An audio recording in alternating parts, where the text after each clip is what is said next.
Hello and welcome to another episode of Radec's Rotation, where I find the most interesting guests from all across the internet and chat to them about whether it's gaming, entertainment, or just general life stuff. Today I'm joined by a very special guest. He is one of the most positive people I've ever seen on social media. If you follow video games and you have a Twitter, you've definitely seen this guy's tweets before. I'm joined by the fantastic and lovely Pio. Pio, thank you so much for being here, man. Yeah, it's awesome to be here. Thank you for having me on your show.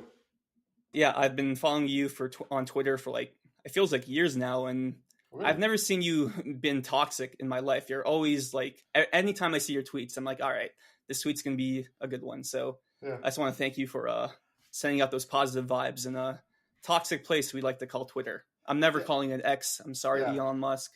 It's always gonna be Twitter for me. So just tell us a little bit about yourself, Bio. What do you do? How did you get involved with video games? Well, I've been gaming since I was before 3 years old, maybe. The first console I ever played on was SNES. Now it was my cousin's, obviously. Oh, okay. Yeah. So they introduced me to gaming, like 2D Mario, Mario Maker, not Mario Maker. I mean Mario World. It was on SNES. Metroid 2D, I remember. And there's some other few games. But the first console I ever owned was a Christmas present, like a year or two after that, the PS1. Like the year after it came out, or the year it came out. Oh, The year wow. after it came out, I think. Yeah, or 2 years after it came out. At least here in Europe, though. Not like internationally. It came here where I lived a little bit later. But yeah, and then it was taking free on that, and it was like I can always go on and on. But it was PS2, OG Xbox. My other friend had GameCube. I had a Game Boy, and then I got to borrow, like I had a PSP, and my cousin had a DS. So I borrowed the DS. He borrowed my PSP. I had a 360 for a while. That broke. Got a PS3. After PS3, got a PS4 and Xbox One, SX, PC, PS5. So I hope about most consoles Switch from all companies. Like from Xbox side, basically everything except the newest Xbox because I Oh, switched wow. to PC. Yeah. On PlayStation side, it's everything, and Nintendo most of the stuff after SNES, I think, except the Wii U. That never happened. Yeah. That's the one console I never bought. Yeah. So yeah, I feel like most people don't really understand this about you is like people see you as like the Sony guy, but Yeah. you play pretty much everything really. So does that really bother you when people say, "Oh, he only plays PlayStation," even though you play like literally everything? No, it doesn't because I love PlayStation the most. I understand, like I talk about also the most. For example, this year I played two Switch games: Metroid Prime Remaster, Zelda, of course, Tears of the Kingdom, and I'm gonna start playing the Xenoblade 3 DLC. So it's like the time between games is so long. I almost never mention Nintendo, but I still enjoy it. I don't enjoy everything Nintendo. Xbox side, it's very few games. Like Hi-Fi Rush, I played. I'm gonna play Starfield on PC too, and I think that's it for Xbox. And what PlayStation, since I played most of my majority games there, I got all my third-party games there. I played most indie games there. I play obviously the Sony and third-party exclusives there. So 80% of my time talking about games is PlayStation. So obviously it's gonna be mostly PlayStation anyway. So I see. I don't think about that. Yeah. Okay, yeah, I don't blame you because like if you once you start answering one toxic guy, multiple toxic people are going to come forward, Yeah. and then it just becomes like a whole spiral. So speaking about talking about games, what made you decide to become like more vocal on Twitter about video games and your passion for it? Well, I always talked about it, even when I was like just starting out in 2000. I started tweeting from my account about 2017, and it started out with me just I wanted to follow news, so I just bought a Switch, and I remember that year Horizon Zero Dawn came out, Uncharted came out, Persona came. Like there's a lot of games that came out, and I just wanted to talk about games more. So I started tweeting out some screenshots and stuff, and then a year later, or not a year later, but a few months later, God of War released. That was a huge one for me. That because like I was always a God of War fan since 2006. So like for me, it wasn't just I just bought a new God of War. There was a huge history before that game, and it just kind of like the more I tweeted, the more followers I gained, and I just kept tweeting. Like I tweet the same as I do now as I did back then. So my tweets hasn't changed that much, but I think it's like I enjoy tweeting still, and I just ignore usually the weird people. Or toxic people. Now, I don't mind jokes. I actually like jokes, especially like with Jim Ryan and stuff. And some super hardcore PlayStation fans think that's toxic, but it is, to me, it's clearly a joke. And if you don't get it, I can't really explain jokes to people. Then it's not funny to me. So like, obviously, yes, I enjoyed roasting Jim Ryan and stuff because it is funny. I do think it's generally funny to talk about Jim Ryan. I agree, and some other stuff, like even like Phil Spencer, Nintendo stuff. But you gotta be careful not to like. I think there's a balance between joking and being toxic. Whereas, like, if you go to someone's Twitter who's toxic, let's say they hate PlayStation, yeah, they will literally just talk about how much they hate PlayStation, not how much they like Xbox, or vice versa. If someone loves Xbox or hates PlayStation, they're just gonna talk about hating this stuff instead of talking about what they enjoy. I just like talking about what I enjoy and joke around casually, basically. I see. So as your Twitter has gotten like bigger over the years and years, do you feel like any sense of like responsibility, or just like, are you ever scared when you tweet out something it's ever going to be taken out of context? Or at this point you've been in this Twitter game for so long, it just kind of, it's like whatever to you? Yeah, it is whatever. And mostly stuff, like, obviously I love PlayStation, but I still vocal about stuff that I don't agree with. For example, for a time period it was cross-gen. For a time period it was games as a service. And I've explained why I don't like games as a service, especially when they talk about how much money they're going to put in the single-player games and the games as a service. I just wish it wasn't like that. And then you have some people try to defend it, but it's still my opinion that I don't want it to be like that. I understand if someone wants to defend it, whatever, but I don't think you should go like 12 games or whatever it is in 5 years from going to nothing, basically. But it's what they do, so yeah. Yeah, and as you've gotten bigger, like sometimes you tweet out the most like toxic DMs people send you, and like when I read these, I'm like these people are just like insane for like some of the shit they're saying. Yeah. So I assume that's only become more frequent the bigger you become on Twitter, right? Yeah, most of them get suspended. Like when I click on their profile, they're usually suspended by the time I click there. I don't know how that happens, but that's mostly.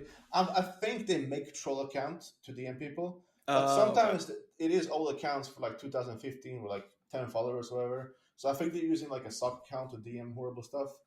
But my point is, like, what I want to get across is I always get a lot of positive stuff. I try to read most of my DMs, even though it's very hard.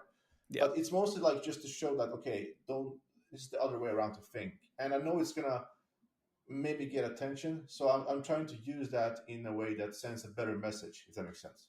Yeah, for sure. And speaking about the positive impact of your Twitter, I assume you've gained lifelong friends and actual opportunities with publishers to talk about video games. So talk to me about that. Yeah, most of my friends are actually the ones I met early on. Okay. Like a big one that I got on Twitter that's a huge stream right now is Fidel, or at Gamescade. Oh yeah, cool guy. Yeah, Fidel. I know him for like 5 years. I know Eurocrab since 2017. A huge artist. He has like 350k followers. Wow. I know. Like, to me, he's Jeff. I always call him Jeff. No one calls him Jeff except me, basically, because that's basically his name. There's someone named Connor, Coco. There's a lot of friends that I've met between the period of 2017 2019, and they always stuck. They've always been there. I always see people come and go. They delete their account for whatever reason, and we never heard from them. But I do have those old friends from back then. I see. And with your Twitter brand, I assume that have you gotten early access games? And if so, do you always have to tweet like #ad under them? How is that process like? It's 50. Actually, mostly right now they usually DM me if I want something, and most of the time, I'm gonna be honest, I don't want to play a game just to play a game. I can buy it anyway. But for example, I'm gonna be playing Atlas Fallen. I'm gonna get a code tomorrow, and that's a game the day after tomorrow, and that's a game I generally have interest in. So I said yes. But then there are times where I want the game and I have to DM them first. That's the horrible part, because I know if they see the message, they're usually cool, but it's very hard to get a hold of someone because they get so much requests. But if I don't, it's mostly because I want to play a game early. I'm going to be honest with you. That's the only reason.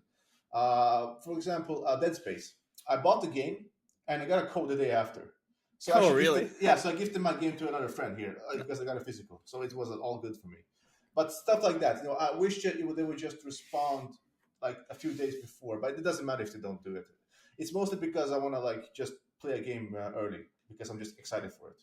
I see, I see. And speaking about talking about games, you also have a YouTube channel, Pio Whitewolf. Yeah. Some of the best unboxing videos I have ever seen. They're so funny. So do you plan to keep doing that with if you buy another collector's edition in the future? Will you have that same style of unboxing videos? Yeah, so Yes. I have a Spider-Man 2 pre-ordered, and I wish I could do it more because what I did the most was in 2020. Now, 2020, just worldwide economy was very good. Our currency here in Sweden was very good, so we had a strong economy. Now, since then, a lot of things changed, right? Our currency is horrible. When we import stuff, like for example, the Spider-Man 2 collection edition here costs $300 if you just convert to dollars. Oh wow. Or in some like that was like the early on. Now they cost $350 because all the stores have raised the prices because they saw people pre-ordering fast. Mhm. So they are getting way more expensive to do it. And I wish I could do them like I wish I could do like a huge unboxing once a month, but there's not enough games that I want and that I feel like I needed the collection edition for. Like God of War, Zelda I did one, Final Fantasy I wish I did one, but there was no collector's share to buy even. Okay. Obviously Spider-Man 2. Sony doesn't release that many games, so I wish there was more, but if I can do a few times a year, that's also cool for me. And will you continue to do more platinum / reviews for your YouTube channel? Because I watched your Final Fantasy 16 one recently, which was very good, by the way. Thank you. And I would like to see you do more like YouTube general video content as well. But how's your schedule like with that? And is that something would you like to pursue in the future? Yeah, so I usually do a review after Platinum. Now, getting the Platinum takes a long time. Like, I'm not rushing any games. I don't do like the only time I will do something is if so many people have questions about a game, I just play it so I can do an impression video. But I do enjoy doing reviews when if I wanted the platinum to do Okay. just the platinum. I feel like because I'm gonna get the platinum anyway, so why not just wait until that's done and get my whole perspective of the game. And that way I don't do it like an early impressions video or rush the game just to get a review out because I don't care as much how many views it gets. I care more just about getting the review after 100%. Because let's say I do a Final Fantasy review after I only beat it, like rushed only the main story. I don't know anything about the side story. I don't know how the new game plus is. I haven't explored the gameplay as much, so I don't. It would be weird to me to talk about it the way I don't want to talk about it. But yeah, reviews and unboxings are what I have time with, and I wish I could schedule it more. I wish I could like prioritize it more right now. I really do. But I do what I have or what I can basically. Time. Awesome. I love that mentality because there's definitely some. I'm not going to name names, but there's definitely some YouTubers out there who like clearly play a video game for like 3-4 hours and they slap the word review on their title just so they can get that algorithm hit. But I really appreciate the way you do it because I also like platinuming video games. I've been playing PlayStation since late PS1, early PS2 era. Yeah. So it's always satisfying getting that platinum. And before we talk about trophies, I do want to ask one more thing before we transition to general PlayStation topics. Of course. What advice would you give to like an upcoming content creator who's ever trying to get a following on Twitter, Twitch, YouTube, TikTok? What advice would you give? It's the same thing I give like in real life when people ask me questions about working out, just being your like how they want to present themselves. And I know this is going to sound weird, but I always say be yourself, and I'm always like that. No matter like if I'm on Twitter or like, in real life, like I'm always myself, no matter what. And I feel like if someone's gonna like you, they're gonna like you for you. If someone doesn't gonna like you, they're not gonna like you because of you too. So I think it's better to try to be yourself rather than like chase a trend or whatever. I think that's the most important thing I can give advice on. Yeah, I definitely agree with that. There's definitely a moment for me where I was like, all right, should I just try to play like a different character? Then I try that for a few days. Like, nah, this is too much work. Yeah. So it's So let's transition to PlayStation because you're one of the biggest PlayStation fans I know. So I'm so excited to talk to you about all things about the brand. Let's just start with a general gut check about the PlayStation 5 generation. We are 3 years in. Console came out November 2020. We're in August 2023. So how are you feeling about this PlayStation generation so far and how it compares to the previous generation, which would be PS4? So that launch was November 2013. And a similar time period would be from November 2013 to August 2016. Yeah, so by the time the PS5 hits 3 years, Spider-Man 2 is also going to come out. So I do wish there was more only PS5 games, but we do have only PS5 games like Return of the Ratchet, Demon Souls, Astro, and stuff like that. Spider-Man 2 coming, Final Fantasy. Now the three biggest cross-gen games were probably, or the four biggest, were Miles Morales, which is okay. It was a launch game. Horizon, GT, and God of War Ragnarok. Yeah. I do wish God of War Ragnarok specifically was only PS5. The other one I'm okay with being cross-gen because they came a little bit earlier. But when I compare to, like, let's say PS4, even PS3, even the only thing I can actually compare the PS5 to is the PS2, how many games there are. Now, yes, I'm sure on a technical level, the PS4 had more PS4 only games compared to PS5 only games, but the PS5 has way more games, if you count the cross-gen games as PS5 games, like God of War and Horizon. So I really can't complain. My more like thing I'm looking forward to is the future. Is this going to hold? Like, let's say for the next 3 years, instead of, if they can output this amount of exclusives, but PS5 only, that will be happy. So I do think with games like God of War, Horizon, Demon Souls remake, obviously Spider-Man 2, Final Fantasy 16 just came out. I'm very happy with the games. I can't complain, honestly. I just wish there was more events, though. That's the only thing. Yeah, I can definitely agree with that. And speaking of the output Sony PlayStation first-party studios has so far for the PlayStation 5 generation, what's your favorite game so far? Oh, God of War Ragnarok. Okay, let's go. Nothing comes close to that. Final Fantasy is probably 2 and Returnal is number 3. I would say maybe that, top 3. Then I have to think after that, but that's probably the top 3. But God of War, like Ragnarok, is one above all, like, easily. Yeah. Oh yeah, we'll get to God of War because I know you played all the Greek era games, so I have so much to ask you about that. But I do want to transition because we did mention Jim Ryan earlier. What are your thoughts on his leadership so far? He was appointed in summer of 2019. He succeeded Sean Layden, who is a huge fan favorite amongst the PlayStation fan base. So how are you feeling about Jim Ryan? Yeah, I've been tweeted out about this a lot of times. Now, if you look at the just money perspective, if you're like a Sony stockholder, like, you're happy with Jim Ryan because he is providing a good result. He's providing, I think they're all-time, profit-wise, they're selling more digital games than ever. Obviously, God of War Ragnarok came out. It was the fastest-selling PlayStation exclusive ever. So I think, like, from a money business standpoint, they're doing amazingly. But the reason why people love Sean Layden is because how he approached fans. Yep. It felt like he truly loved PlayStation and PlayStation games. Now, I'm not saying Jim Ryan has to be your friend. I just wish that they had a better communication. For example, let's say people want Bloodborne, right? A remaster. Oh, yeah. I just wish Jim Ryan would say, sorry, guys, we're never doing this. So you can just set that expectation instead of saying nothing. And I feel like in some way, Sean Layden would have that message out by now, in some way. Even if it's just announcing the remake or remaster, like 2 years from now, whatever, at least that's done. Or just come out straight in an interview and say, sorry, there's no plans of doing this right now. Maybe in the future, but don't expect it ever. And I feel like the communication with Jim Ryan's generation is basically, yep, let's keep everything to our chest and say nothing. And I don't like that part because they do have so much talent, and sometimes like, keep in mind, he approved all these games as service games. That can't be approved without Jim Ryan. He has the final say of that. And then buying Bungie and spending so much money just to keep the developers there tells you that they're going all in on that. Yeah, it's funny you say that because I'll never forget that E3 2014 moment, like Sean's first public speaking moment for the PlayStation fan base, and he shouted out Vib Ribbon out of all games, and that to me was like such a heartwarming sign. It's like, oh, okay, so this guy actually does really care about classic Sony obscure IP. They may not be like the big AAA bangers, but they're important for like the brand and the overall appeal of PlayStation for the hardcore fans at least. And you mentioned that, like, yeah, ever since his Jim Ryan era, it feels like the interviews have only been with like GQ, Wired, like mega mainstream outlets instead of during the Sean Layden era where like he was, just casually talking with like YouTubers and Twitter users. And it's just a weird feeling because you can't really blame him because like anytime PlayStation tweets, it's always like the biggest social media post ever. Yep. So I guess it's working, but it is kind of unfortunate in that way. And speaking of Jim Ryan's leadership, we have games as a service. So Sony said, I think the number is either 10 or 12 live games as a service games by the end of fiscal year 2026.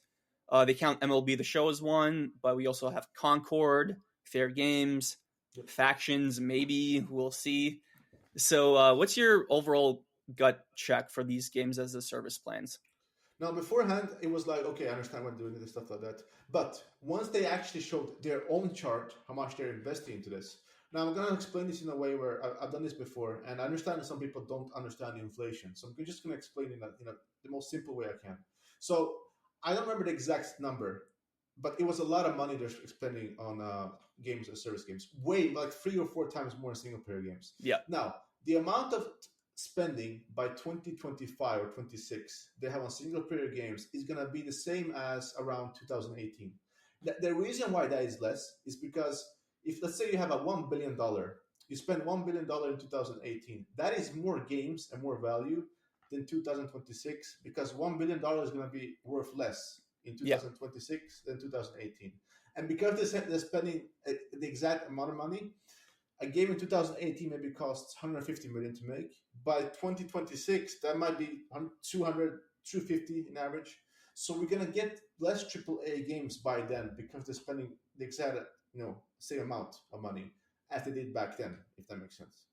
Now, and I understand why we're gonna get more games overall, but we're not gonna get those games that I really miss. I really do like games like Gravity Rush, Conquer Genie. Those smaller games. We might get more games like Uncharted Lost Legacy and Miles Morales, like AAA shorter games, but I don't think that.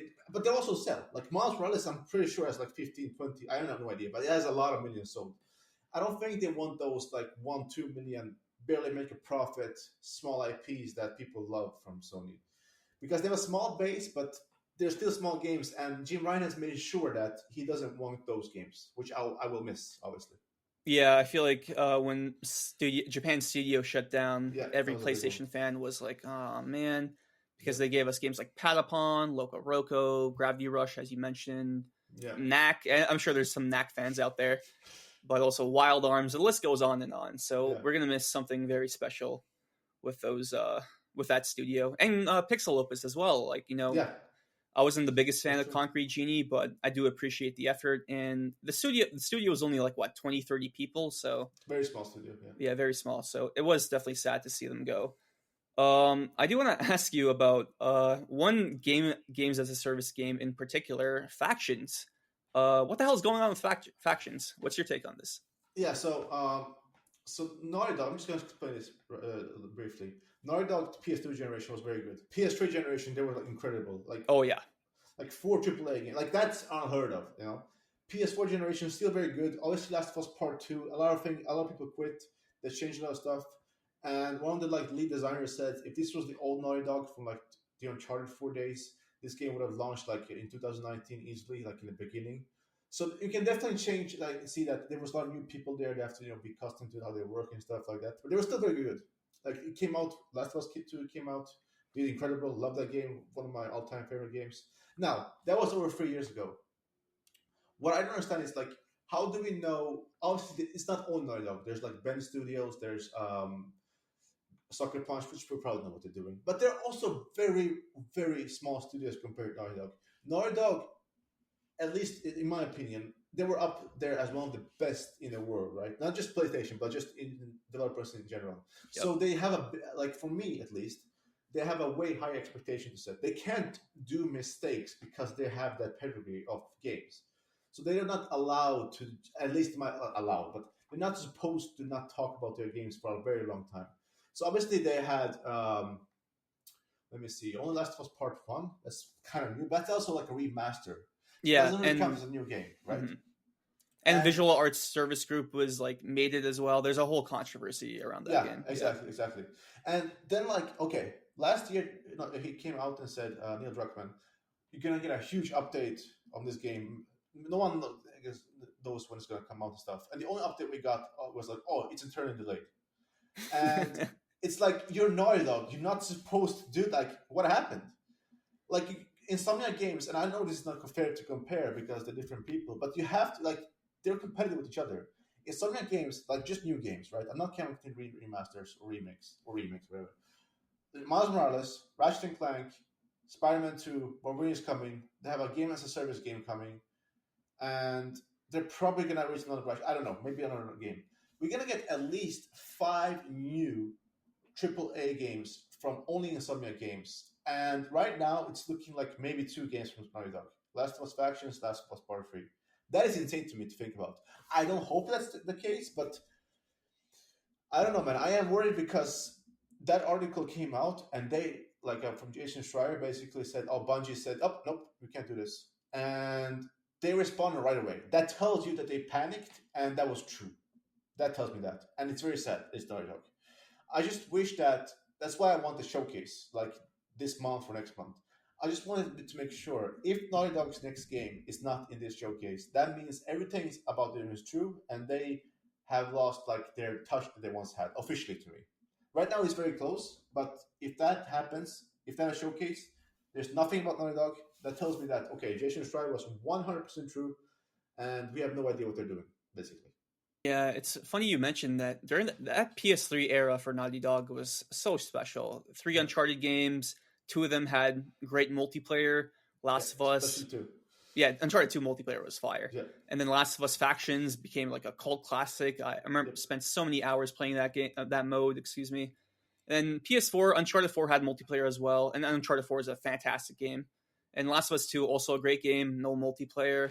Then you go to the PS5 generation. It feels like it's diminishing returns, from generation to generation. So I do want to ask about Naughty Dog. Do you hope their next single-player game is Last of Us 3 or a new Uncharted or a new IP? So, if you ask me, like this is what was in my head at the beginning of the year. I thought, okay, sometimes later this year, after Spider-Man, maybe probably they're gonna release Factions, and they have 2 teams maybe working on Factions and a new IP, and maybe some people start on Last of Us Part 3. So, in my scenario for the PS5 generation was okay. You had a re-release of Last of Us Part 1. Now you're going to have Factions come out, new IP come out, and then end the generation of Last of Us Part 3, because that's like, okay, PS3 ended with Last of Us Part 1, PS4 ended with Last of Us Part 2, PS5 is going to end with Last of Us Part 3. That just makes sense in my head. Now, considering everything that happened, especially how popular Last of Us series got, I have no idea what they've been doing that much, because obviously they've been working on several games. That's why I want them to just say, even if it's a long way out, I just want them to confirm something, because Last of Us Faction was never happened now. What if they only release no new IP? What if they scrap that and just focus on Last of Us Part 3 and make that like a 40-hour campaign or whatever, like an insane, like way too long, and just release that? That's not impossible to think about, just having one game in a generation. And that would be sad to me, but I don't hope it happens. I hope, like, my dream scenario, like, when I think about realistically what will happen, it was, like I said, Factions, new IP, and Last of Us Part 3. So, yes, I want the new IP way more than Last of Us Part 3. But now, probably not. Not. It's tough, because, like, they're definitely going to do a Last of Us Part 2 remaster. Yes. We got to pay the $10 upgrade, which I understand why they would do that. Like, Ghost of Tsushima had it. Death Stranding had it. So, of course, Last of Us 2 is going to get it as well. But I do get players' frustration about it at the same time. So it's like a weird scenario with them. But I do want to ask you about another Naughty Dog IP, Uncharted. So Uncharted is rumored to be coming back. There's rumors about like a secret studio being formed at like Sony San Diego, working in tandem with the Visual Arts Service Group. So what's your hope for the new Uncharted game? So I'm kind of like in between. I love how 4 ended, and obviously Lost Legacy came out, but that was a spin-off game. That made sense to me. It came out. It was very good also. I even think it's like a little bit better in action-wise than 4. But 4 ending was just perfect. And I always knew if they're going to make Uncharted 5 one day, obviously spoilers if you haven't played. Yeah, spoilers for Uncharted 4, everybody. Yeah. I think it's going to be with his daughter. Now, here's the thing. I always said this. I want a new Uncharted game if it's going to be as good as 2 and 3 and 4 and all of, like, if it's not going to be that good, I don't want it. And another studio making it, I have no idea if it's going to make it. I don't want just another Uncharted game that's like a 6 or a 7 out of 10. You don't want another Uncharted Golden Abyss, right? Exactly. And I think the first one's good, so I'm not going to count down as Golden Abyss. But I don't want that Golden Abyss, which I only played once, by the way. That's the only Uncharted game I played once. The other games I played at least 3 times. Two I played like 8 times. So that was obsessed with that game. Like that was my favorite Uncharted game ever. So I think like if I had to grade the Uncharted game, I feel like the worst grade I have to give it is like an 8.5, and that's high standard, right? But that's like the standard I have for Naughty Dog. I don't want them to take down the IP just because another development is making it.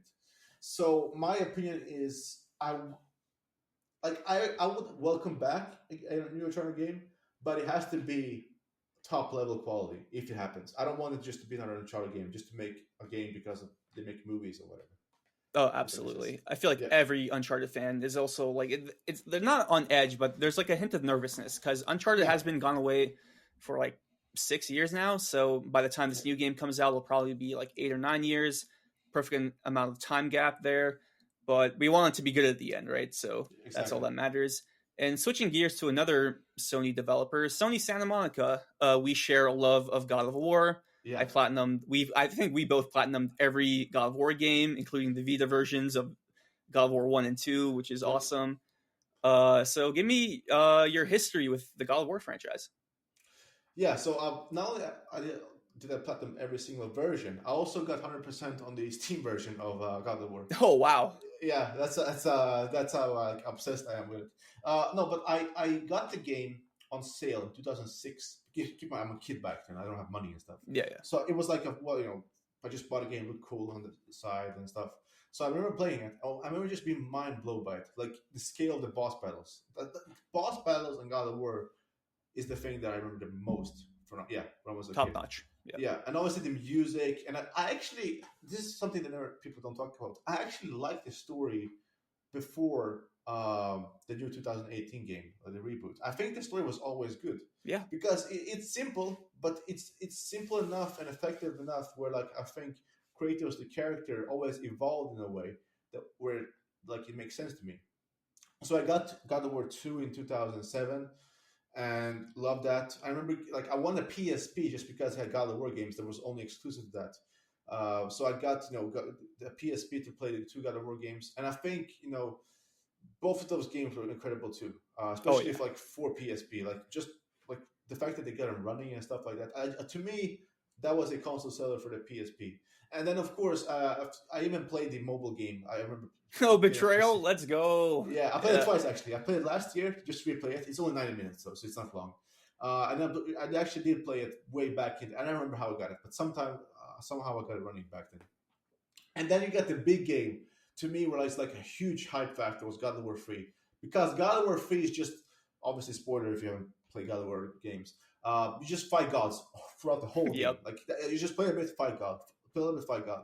And to me, at the time, that was like the ultimate God of War game. And I had no idea what would happen because, yeah, sure, Kratos, he does what he does in the end, and like he puts his sword in his chest and he just disappears in the water, and you just see a bunch of ocean stuff, the world just going to flames and stuff.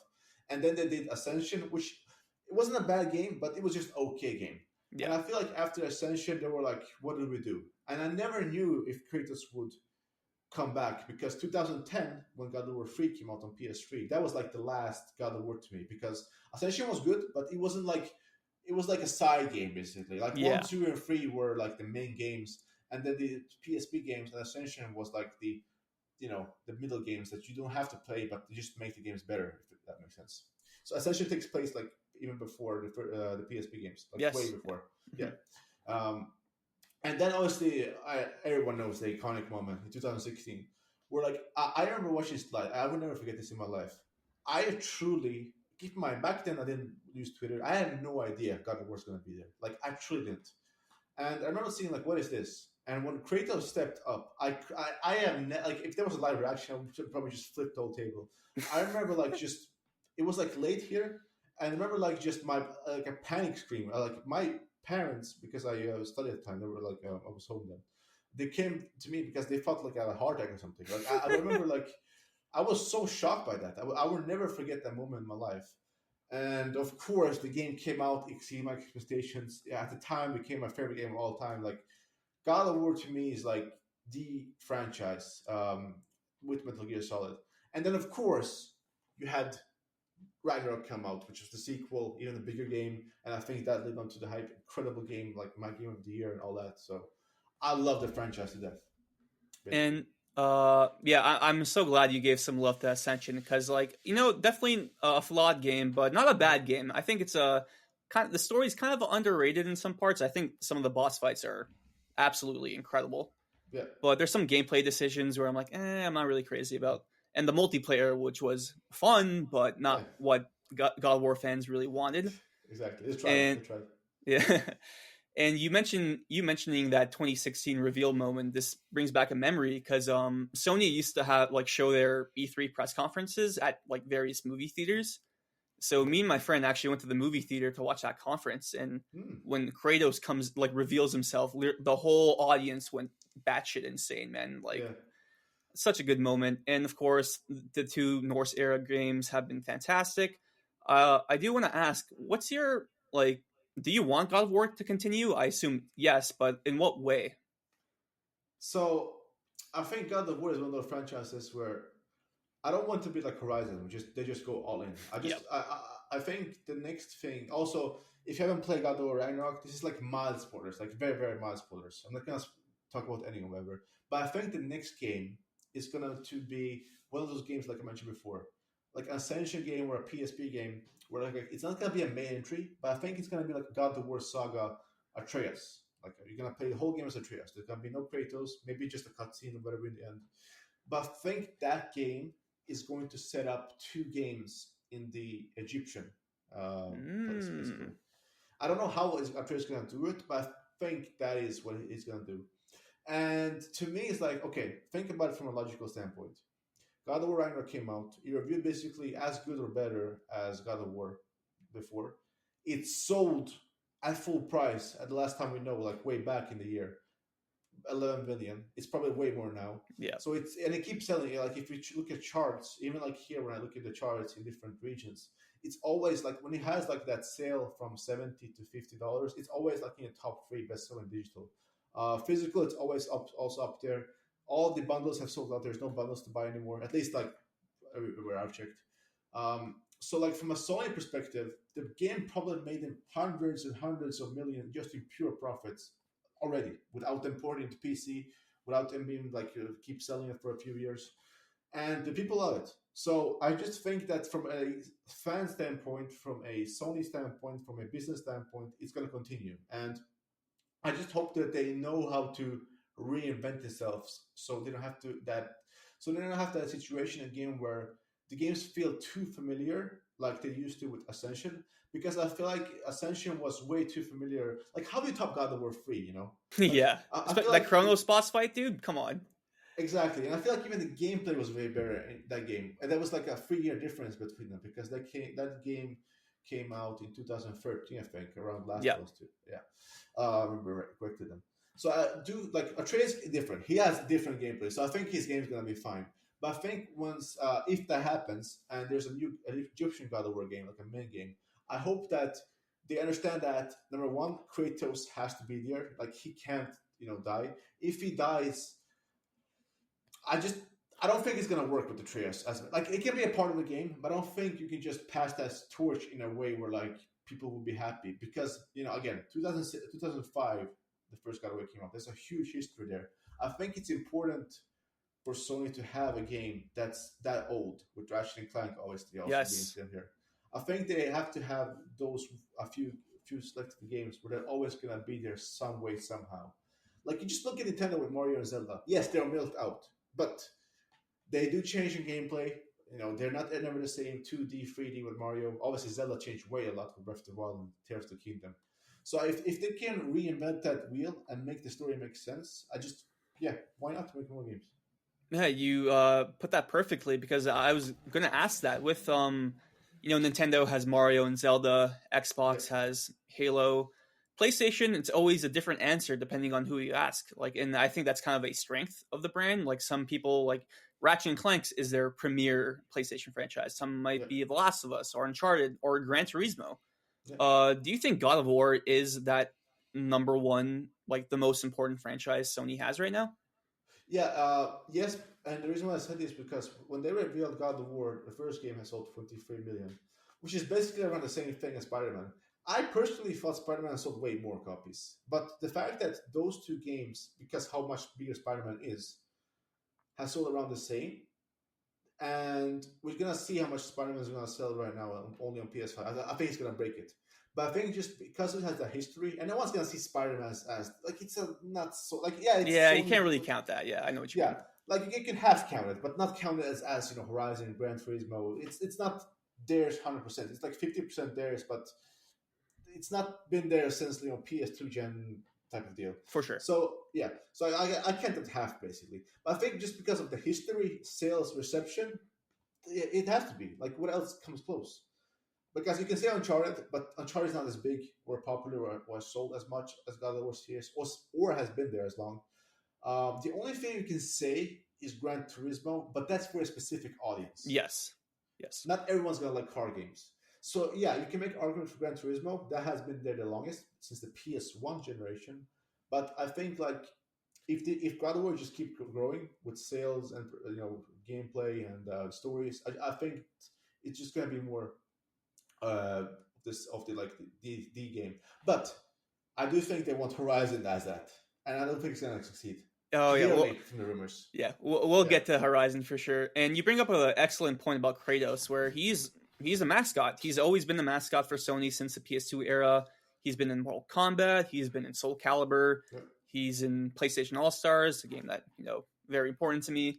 So it's like Kratos, like he kind of has to stay there, like for perpetuity. Now they kind of painted themselves in the corner, but the games are good. So at the end of the day, that's all that matters. Yep. And I do want to ask one more thing. Well, two more things about Sony Santa Monica, because they did make another game that wasn't God of War related called Kinetica. Have you ever played that or no? No, I never played it. I've seen gameplay obviously, but I never played it. Finish it. No. Okay, I see. And number two, if they do end up making a new IP, there's always been rumors about like a space game that Corey Balrog's directing. What would you want from a new IP from Sony Santa Monica? Because they have been making God of War for like 15, almost 20 years now. Yeah. So I do think the next game is actually going to be a Trails game because it's going to be smaller. Okay. Remember how Miles Morales came out around 2 years after Spider-Man PS4? Yeah. And Lost Legacy a year after Uncharted 4. And Infamous First Light. Sorry, Infamous First Light. Yeah, like it's a pattern. Exactly. So I think before 2025, we're going to get that game. I don't know when, but before 2025, I think we're going to get that game. Now, the new IP, actually, I think is going to be around 2025, maybe 2026. I have no idea when it started. But I do think, at the very least, we're going to get those 3 games this generation. God of War, the Trails game, and then the new IP. Now, maybe in the next main God of War is cross-gen with PS5 and PS6. I have no idea. But that's way too far in the future. I do think that Corey is working on new IP, considering just how he has been tweeting, putting out teasers sometimes, and also you can tell that I also follow his wife on Twitter, and you can tell that sometimes she talks about his health, how much he works, and I do think that Corey Barlog is challenging himself at his age, where like it's super hard to make a new IP. Like I do think it's easier to make a new God of War than completely make a new IP that has to live up, because people are gonna compare that. They're gonna expect God of War quality, insane experience. And I think him having that stress really affects him, and how it affects, obviously how they talk with each other and behave and stuff.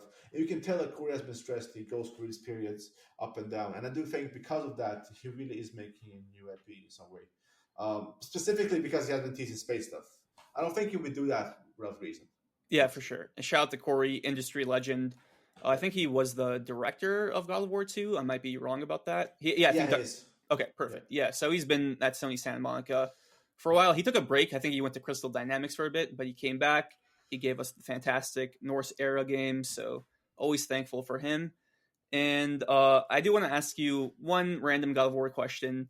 What's your favorite, other than the Blades of Chaos and the Leviathan Axe, what's your favorite weapon in the franchise? Because I always love asking God of War fans this question. Okay, so this is crazy. So obviously my spoilers again. God of War 2 and God of War Ragnarok has a spear. I love the spear. Yes. So I'm not sure which one game you want to pick, but I just love the spear and how it works. Now obviously it's way more advanced than right now where you can do it. Like it's not even close, right? Mm-hmm. But I just love that they brought it back, and it was such a good moment. I think it's spoiler for that because I was actually shocked that it happened. I knew they would do something, a new weapon, because they had to, right? Yeah. You know, you just can't use the same thing. And the fact it was a spear, it just, oh man, it really works. But outside of that, obviously God of War 3 had a lot of different weapons, but I never felt I remember them as well as I did the spear. Because if you look at the weapons, for example, you have the electric things, you have the purple. Oh yeah, the Nemesis whip. Yeah. Yeah, exactly. They're kind of almost the same, not quite, but the spear is so much different from the axe, from the blades, where I feel like it has its own like feeling or just soul in the franchise now. Oh yeah, for sure. Because spear, obviously the first weapon the Spartan uses, such a cool line in the game. Exactly. Yep. And they brought moves like Ghost of Sparta had the Arms of Sparta with the spear and shield combo, which is my favorite weapon. So when I saw that come back for Ragnarok, I was like, oh my god, this game is incredible. So we can gush about God of War all day, but I think I do want to move on. Before we get to Guerrilla Games, we should talk about Insomniac. Insomniac has been around since the 90s, developed, I think their first game was a game called Disruptor, and I saw a gameplay of it, which was like a Doom clone, for lack of a better term. They made famous for the Spyro trilogy, Ratchet and Clank, which is like one of Sony's longest running franchises, Resistance, shout out to Resistance, Fuse, which is like but Sunset Overdrive, which was fantastic from all the things I hear, and of course Spider-Man. So tell me about your history with Insomniac Games, and why are they like the most exciting studio right now, it seems, for PlayStation? Yeah, so one of my I think, as I told you, God of War, I've been enjoying since 2006. However, there's two games that I play more of that's still here. Obviously Gran Turismo and Ratchet and Clank. But first Ratchet and Clank, I remember getting it because it was one of the first games, or like the year after I got the PS2. I got the PS2 in 2001. It came out, the first Ratchet and Clank game was 2002. Yes. And keep in mind, back then, they used to release Ratchet and Clank games for crazy, like once a year. I'm not even joking. The PS2 generation, the PS3 generation, I can't really tell you how many games there were. But I remember like Gladiator was probably my favorite on PS2. Oh, that's deadlocked in America, right? Yeah, Ratchet? I think so, yes. Okay, yes. Got it. Yeah, because sometimes they have a different name, that's correct. And also in Japan, they have a third name, some of them. Which is, I know it's confusing, but what can you do? Yeah. But yeah, mind blown by the first game, how fun it was. To me, I was like, I didn't compare it to Mario, but because when you're a kid, you just can't explain why you like it. I love 2, I love 3. 3 was also incredible, Ratchet and Clank 3. The spin-offs on PSP, like I really got one of the reasons why I also wanted a PSP outside of God of War was the Clank spin-off game. Secret Agent Clank, let's go. Exactly. I still have the physical disc for that. Awesome. Or actually most games, yeah. So Ratchet and Clank of some Gran Turismo is the second longest I've been playing since Sony. Now, granted, that was also, I wouldn't say niche, but they never sold, like what, the best-selling Ratchet and Clank game maybe is 5 million, 2016, if you count all the sales. So it hasn't been, which is very good, obviously, but it was never like Spider-Man. So like Spider-Man, that's, obviously, they bought Insomniac Games for, I think, 225 million in 2019. I think that was the number. That is like what Spider-Man, PS4 made just in a few months, or just sure that, yeah. So they probably paid off what they got from that 30% deal to Insomniac Games, just to buy the whole studio back then. Now, granted, they're delivering. Like now, I have no idea how they do it. Now, obviously, Ratchet and Clank is not a long game, but it still takes a few years to develop. Spider-Man 2 is going to take 5 years to develop. Spider-Man Miles Morales was a few years in development. Spider-Man PS4 was always about 4 or 5 years in development. Wolverine is going to be 5 years in development. Their games and service game is going to be 4 or 5 years. The new IP unknown that they're working on, Wolverine, there's so much they're doing. And I think the reason why they are the best, not just in the best PlayStation studio, but I do think they're up there with Capcom right now. It's like one of the best studios in the world, is because they deliver games frequently in quality and quantity. And it's not too much quantity. I don't like the whole deal where people think, oh, Ratchet and Clank is 10 hours, remember that story. Which, by the way, who beats that game in 10 hours? Like, who only mainlines the story of Ratchet and Clank game?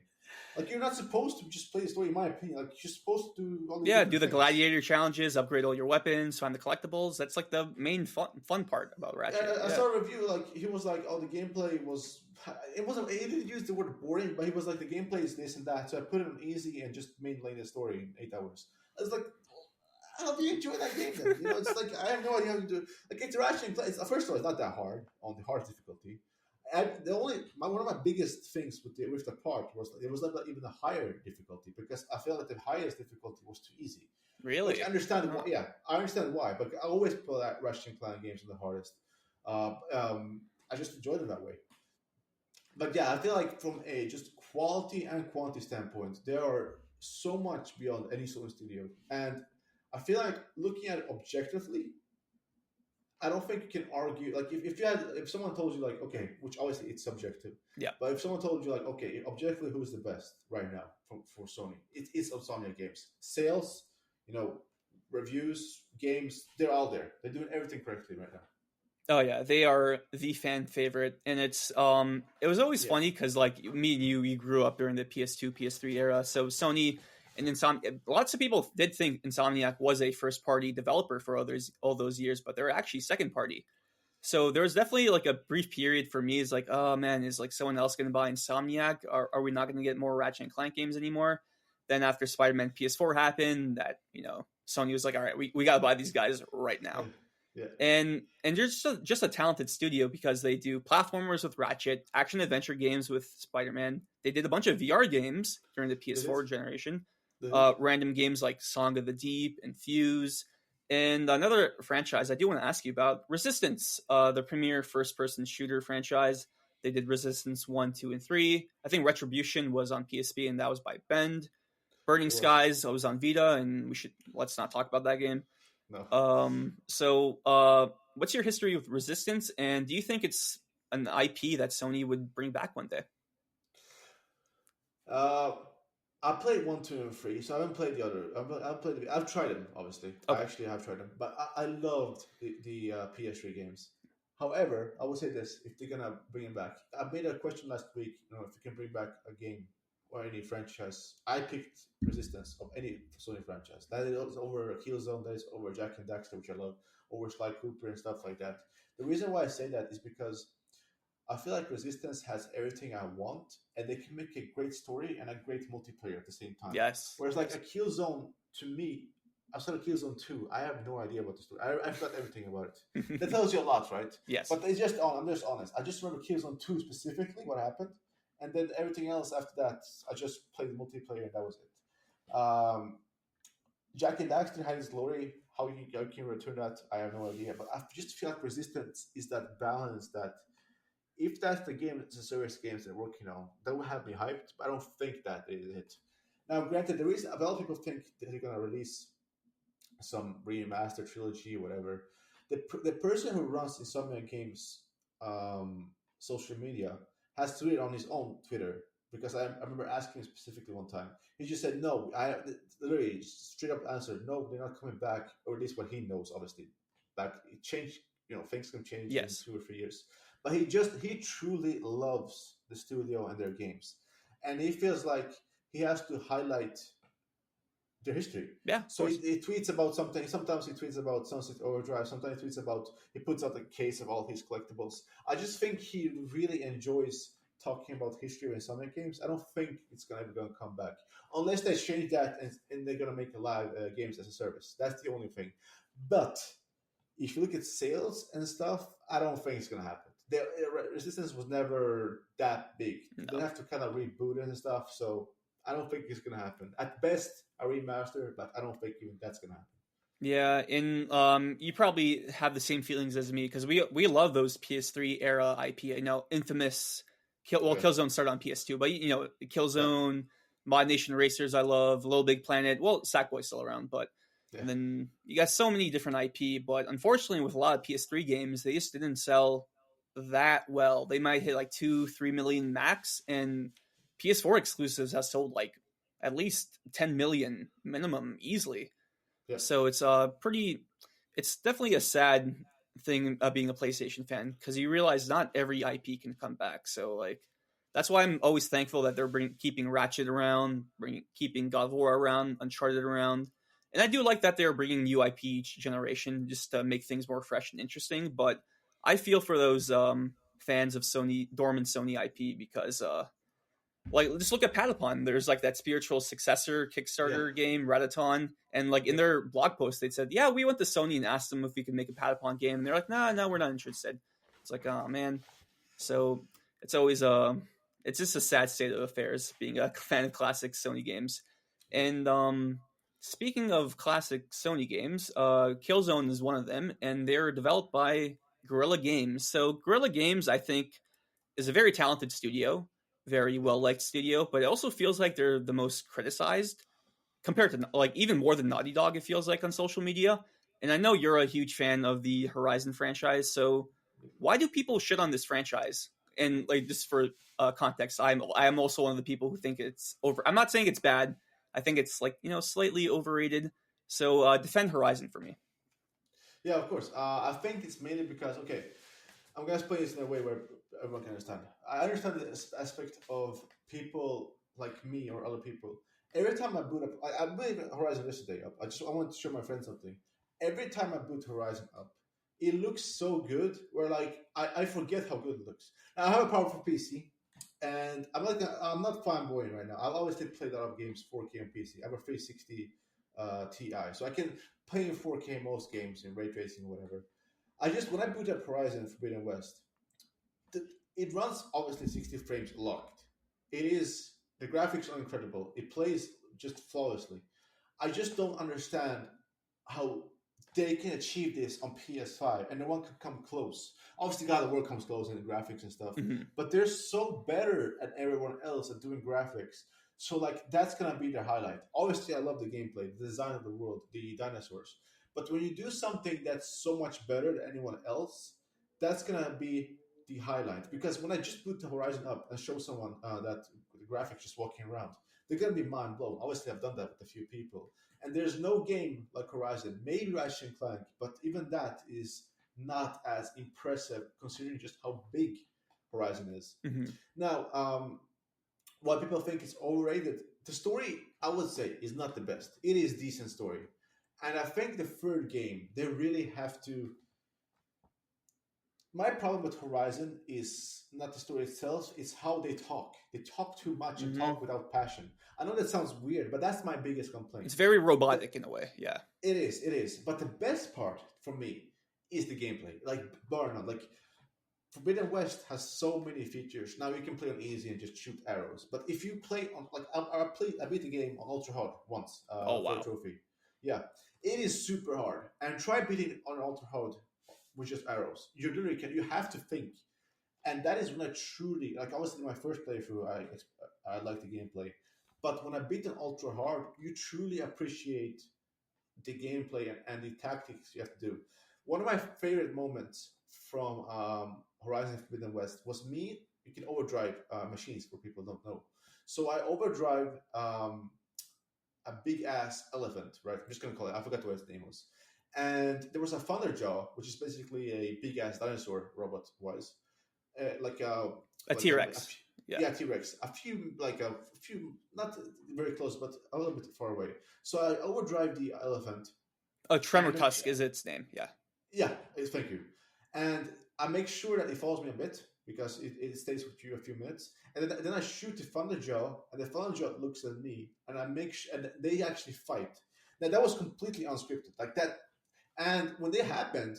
They actually had animations for the fight, like Monster Hunter World with huge monsters, and I was so shocked because they fought for like a good minute before both basically not both died, but the Thunderjaw won. But it was so low health, I just shot it and killed it. I always do. But to me, like those moments just show me like, wow, okay, the freedom in this game is insane. So I tried a few different things, just keep playing a game, and the world, how big it is and how detailed it is. The only thing I compare it to in terms of like detail and scale is Red Dead 2. And then like you just combine that with the amount of huge animals, monsters, and dinosaurs, robot wise, everything is in there. It's insane. Now, yes, I understand people find it boring because Aloy is not the most likable character. No. So I think for the third game, if people want to play it, obviously, because you have a huge game in Horizon Zero Dawn, you have an even bigger game in Forbidden West, and now you're gonna try to sell people on the third game. I do think they have take what you have that's good, and basically just make Aloy and the story and talking, specifically the talking parts, better to me. Yeah, and you bring up a good point about the dynamic gameplay of Horizon, because that's something I feel like myself I should give more credit to, because you're right, like I did override a few animals and they're on my side, and then like a bunch of like, the invisible ones come out of nowhere, and you see it's like a Pokemon fight in a way. Yeah. It just looks really cool. But it's Horizon's not my favorite IP, and speaking of that, it seems Sony disagrees, and they're going all in with Horizon. They have, let's see, they have Horizon 3, which is obviously happening. They have a multiplayer game. They have an MMO that's separate to that multiplayer game. They have a remake of Zero Dawn, which is probably the most controversial thing Sony has ever done, ever. It's not official, but it's clearly going to happen. They have a Netflix show. They had a VR game earlier this year called The Mountain. So lots of Horizon for like the next at least 5 years. And do you think that's going to impact the brand value in a positive way or a negative way? I think so. I'm gonna start with the remake. If it's a true remake, they're gonna resell it like Last of Us Part One. Yeah. That's gonna be insane. That to me is mental. What I hope it is basically a $10 upgrade PS5 version, like everything else. Yes. Like, if it's that, okay, fine. They want to have the case for the Netflix show so they can start there. People are not confused.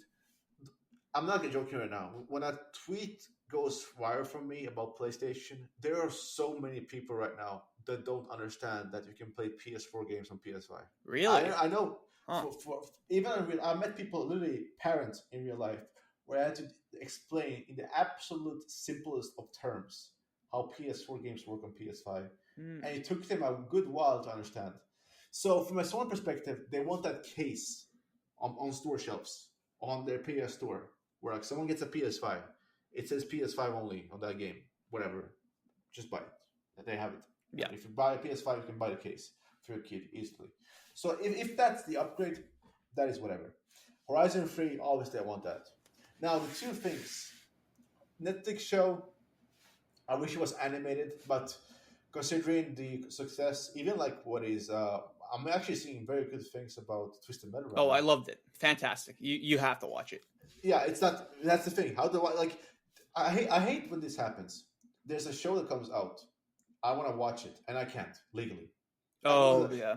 Yeah, so I'm gonna wait a bit in case it happens, but because I do want to support it if it's good. Like I'm not one of those people. Like I understand how the world works. Yes, I can Google it, whatever, and just watch it for free, some site, or even download it.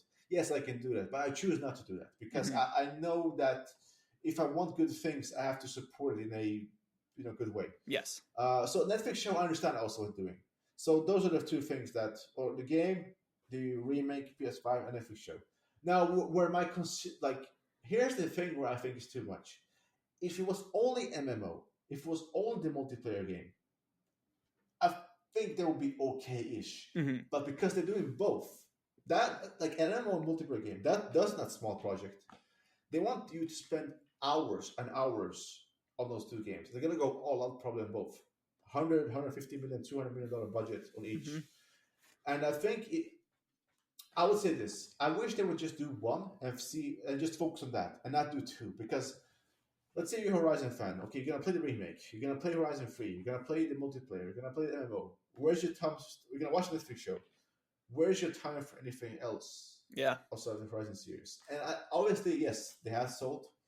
But it hasn't sold like a Mario where it can do that yet. Yeah. Right. So I wish if it was, I think one is too much there, the MMO or the multiplayer. The rest I understand, but I wish it would just, if it was MMO, fine. If it was the multiplayer, fine. But if doing both tells me that, how? I don't think both are going to succeed. At best, one are going to do decent, but I think both of them honestly going to fail long term. That's my honest opinion. Yeah, and one last question about this Horizon discussion. It is so weird because Sony is really putting all their chips on this. They haven't really done this with any other franchise. You can argue Ratchet and PlayStation. Clank, but like to be fair to Ratchet and Clank, those games came out within 2 decades. There's like 13, 14 Ratchet and Clank games, but they're all very different to each other. It doesn't feel like it's oversaturated in a way.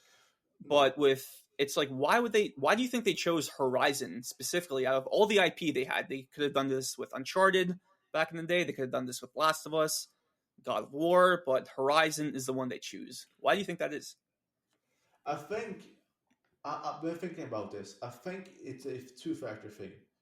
Um, Number one, they want Horizon to be the next God of War game that's here in 20 years or 15 years, 10 years. I do think they're trying to establish that as much as possible so people understand, okay, if you want Horizon, we have Horizon. That's going to be our next big franchise. Mm-hmm. Uncharted, even Last of Us at this point, God of War, Ratchet and Clank, those has been here for like 10 plus years, right? Whereas like Horizon came out 2017, sequel 2022, and now the VR game this year, Yeah, obviously. I forgot about that. Call The of the VR Mountain, I game, think. Yeah, yes, correct. I haven't played that. I don't have a PSVR yet. But yeah, so you can tell that even a VR game that we forgot to mention. So it's so many games. I do think that they were like, okay, what franchise can we take that's popular, that has sold good, review good, and we want to make for next 10 years, and do it to Horizon.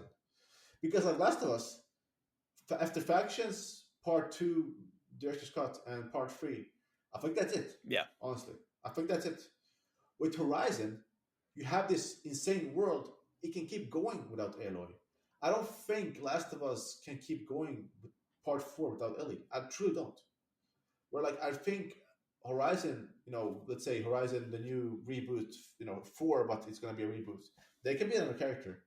If you create your own character in the MMO, or if you play it as a different character in the multiplayer, I think that works because yeah. it makes sense in the world. And that's what I think it comes from, where like you can actually do more stuff with the IP considering how the world works, and not do that with God of War or Uncharted or with Last of Us or even with anything like that. Yeah, it's well, if you're a Horizon fan, you have lots to look forward to.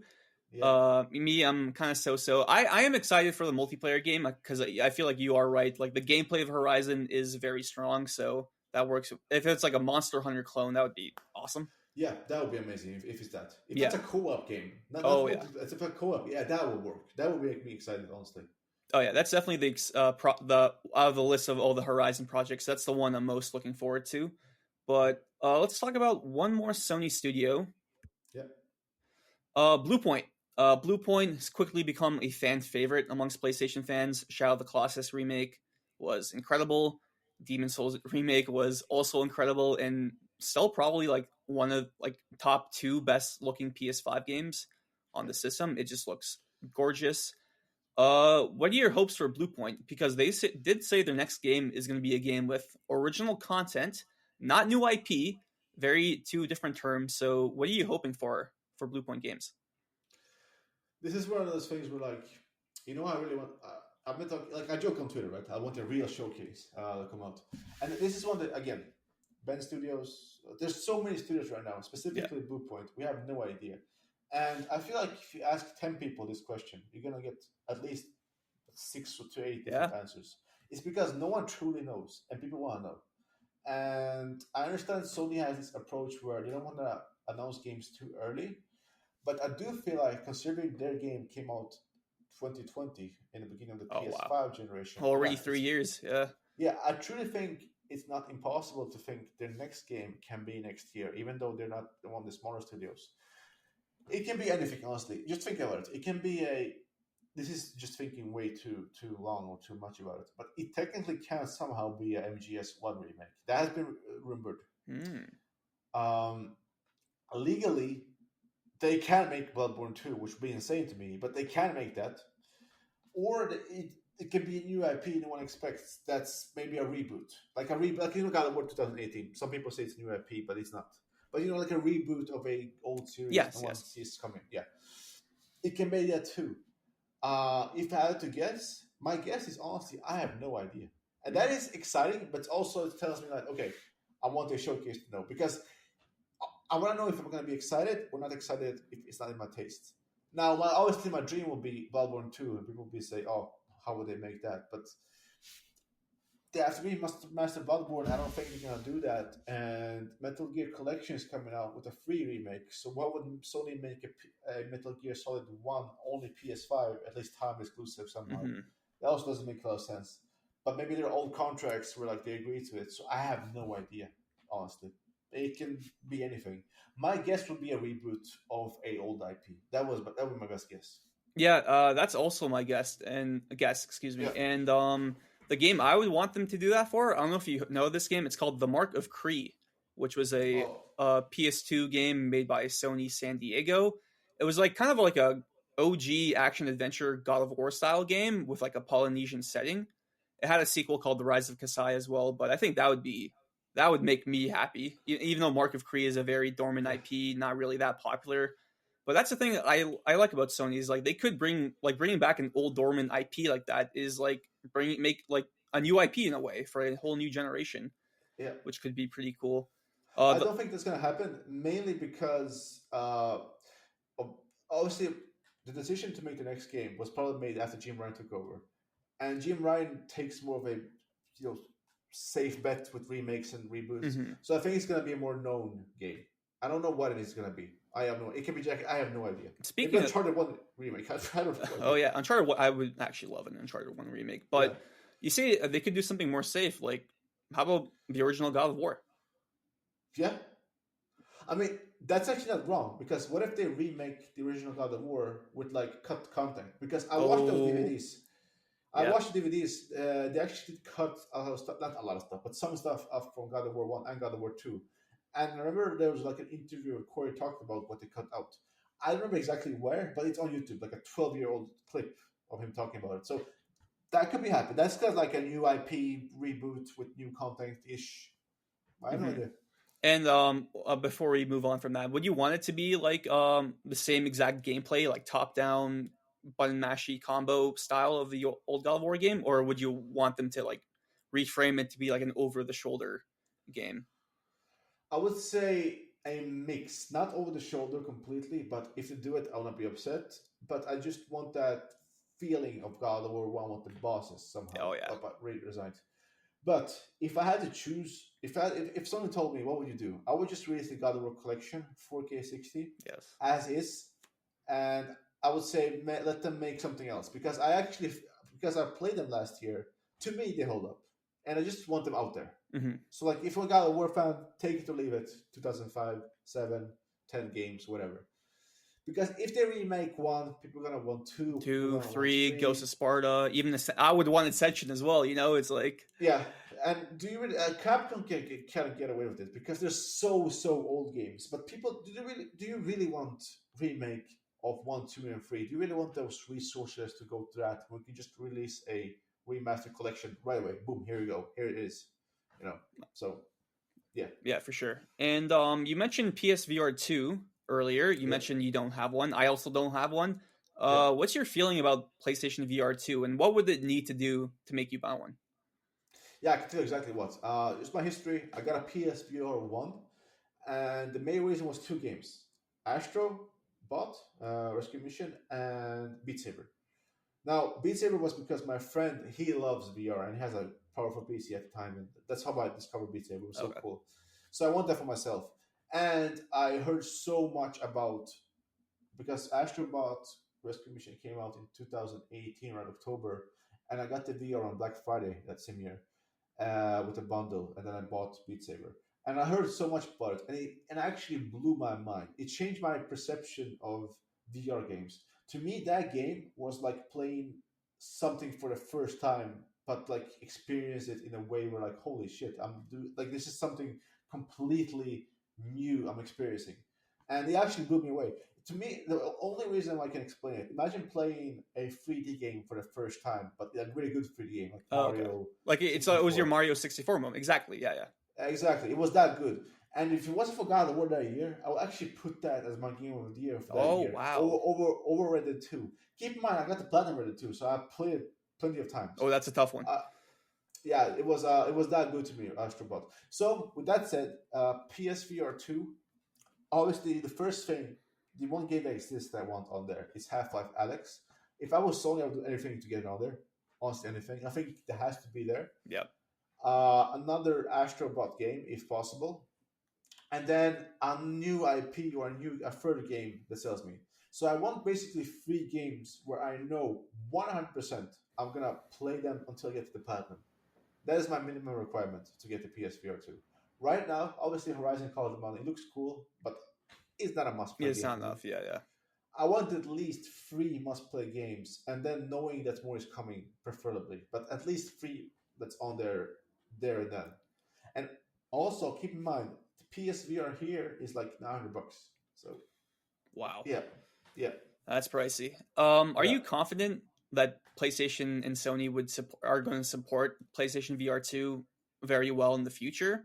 Because the last PlayStation showcase, we only got like 3-4 VR games revealed, and everyone was kind of, well, not like the whole showcase was kind of mid in my opinion, but especially the VR segment was very underwhelming. So do you have any confidence that it'll reach like the success of the PSVR 1? So launch sales is a bit better from what I understand than PSVR 1, like the first few months or whatever, but long term I have no idea. And their main focus is, I understand, it has to be PS5 right now, because without PS5 we can't play PSVR 2. I would say next showcase is going to tell me everything, because they have the supplies everywhere. Like, I have not seen PSVR 2 sold out anywhere here since launch. You can get it in the store. Yep. You can just walk it. Like, since I'm living in Sweden, we don't have PS Direct, so they just shipped it out to all stores here. Every single store, you can just walk in and buy one since launch. There was never a supply constraint to get one. I right now I'm 50-50, and my guess would be no. I think they have walked back on it, and they're just gonna do the games they have in development, make maybe a plus minus profit on it long term, and that's gonna be it. I don't think they're gonna do it like that. I think they see that there's a limit to PSVR 2, or just VR in general. Yeah. And I have no idea if they want to focus that much money on it. I think the vision 4 years ago, is very different from the vision now. I don't even think it's going to be if I had to guess right now, there will be no PSVR 3. Oh, I agree with that. 100%. Yeah, and speaking about accessories from PlayStation we're not that confident in, the Q Lite, or Project Q, whatever this thing's called, the remote play handheld from Sony, which looks like this DualSense just cut in half. Just imagine like a big tablet screen in the middle. So I remember you tweeting a few months ago saying like, PSP and Vita, like, do we really need another proper handheld from Sony? And I wouldn't say it caused controversy, but some Sony fans were like, no, we need another dedicated handheld. Would you rather have a dedicated handheld, or are you okay with this like Project Q supplementary device? Because that's what it is, right? I'm not like expecting the world from this handheld. No. So explain your thoughts. So we live in a world where like it takes more and more to make games with money and stuff. Yeah. And I understand if they made a PSP, let's say PSP2, whatever, a new portable device, there's some of their studios, alongside with working on games as a service, single player games, they also have to make games for that. Yes. I just don't think that's realistically, or if they buy like 10 new studios just to make PSP games, and then shut them down 2 years later. Yeah, exactly. Like I'm just looking at it from a realistic standpoint, where like it would not, the PS5 would suffer from it, and they also have PSVR 2, so it's like, oh yeah, exactly. So realistically, I just don't see it happening, and that's why, because obviously, if let's say they didn't have PSVR 2 and they had like more studios to buy, let's say they bought 10 studios that just like 10 people, whatever, just to make smaller games for that, will I buy it? Yeah, sure. Could I live without it? Yeah, because I know this is like a hot take, but the PSP and the PS Vita, I never enjoyed nearly as much as the PS1, 2, and 3, and 4, and 5, obviously, like the main home consoles. And I think they should just, I understand there's a market for it. Nintendo is absolutely destroying every, like, handheld-wise, there's no one that comes close to them. Like what? Like in Japan, like what, 20%, 25% of the people have a Switch there? It's insane. Like, of the people who live there. Like what? It's incredible. Unheard of, Absolutely incredible. So I think because that you have the Switch for that. I just think that Sony needs to focus on selling it on the PS5. The PS5 should be their main point, and if they can make too much good stuff, which I don't think that's even possible, then they can focus on their stuff. But because they have PSVR 2, I had no idea. No, I don't want that. Just because look at the risk, to be honest. Yeah, and I completely agree with that. Like, there's definitely that Vita and PSP. I love with all my heart. Time and place, though, very Yeah, different era of gaming. And thankfully, with PlayStation Plus Premium, like most of those first-party PSP games are coming back, so they are still playable on modern hardware. Excuse me. The Vita games, like I know some of them did get ported to PS4. Tearaway Unfolded, Escape Plan, Sound Shapes. Garbage Rush. Exactly. There's still a few missing. Uncharted Golden Abyss, which I really want on console. Killzone That's amazing. Mercenary, Soul Sacrifice Delta, Freedom Wars. There's so many games that are still missing on that handheld. But I do agree generally that this PS5 is a huge success. Just get all the developers on board, make the most AAA best games you can. And I think that'll just work out in the end. One more question about PlayStation, because I do have to ask you this. PlayStation Of course. Productions, first formed in May of 2019. I've been pretty huge fan of this initiative. I think all three projects so far have been pretty damn good. Uncharted movie, which came out last year in February, which I enjoyed. Last of Us HBO, which Emmy nominated, huge success. Twisted Love it. Metal, which hopefully it comes to Sweden legally soon, so you can watch it. But it's Yeah. probably my favorite. I was completely blown away by it. And Gran Turismo is coming out in a few weeks. I'm actually going to see it tomorrow for an early screening, and I'm pretty excited for that one. So just tell me about your feelings about PlayStation Productions. How did you feel about them when it was first announced, and how do you feel about them now? Yeah. So, countering the games as a service, I actually had no problem with this. Actually, not no problem, but I was concerned a little bit how much they're doing. But because Sony also makes movies and stuff, I think they were in safe hands Yeah. because it wasn't like, let's say, I don't know, let's say Nintendo does this. We're like, oh, we're gonna make 20 movies in 3 years because they don't make movies, right? They have to go outsourcing and stuff. Sony has people there working for them that can help the PlayStation Studio. So, like you see with Last of Us, Uncharted movie, I think was decent. I think the action was very good. But Yeah. Tom Holland was not convincing to me, but the action part was very good. That was very Unchartedly. So obviously you can tell that they were working that. Last of Us, master. Like I loved that whole season. That was like I wasn't even surprised how good it was. Now obviously it was HBO. I don't think HBO would accept anything less than a very good Last of Us TV show. Twisted Metal, to my surprise, all the people I know, which I've asked 5 people about it, that have watched at least one episode, tells me it's very good. So that's why I want to watch it because I want to see Yeah. it for myself. And I can't support it right now. Gran Turismo, I actually think the one trailer I've seen because I'm like, Colin from last time. I'm Yes. like he like I don't want to watch too much of stuff, Mhm. right? I'm sold after one trailer, and then I'm just, especially with movies and TV shows, one trailer, that is it. The one trailer I saw looked good, and I want to watch it, and I think it's gonna be good. Ghost of Tsushima 2 movie Oh yeah. has, yeah, look at the producer of that, John Wick. Like, I have high hope for that, very high hopes. You can see Sony is very, very careful what they're doing with the movies, and I really like that. So my faith compared to like the game as a service thing and PSVR 2 thing is like on their single player side of things, but like I actually have faith here, and so far it's proven good, honestly. Even like objectively, the Tom Holland Uncharted movie made a huge profit. I Oh yeah. think the profit was like close to $200 million or something. That's pure profit Yeah. after the advertisement and development of the movie, which was a few years.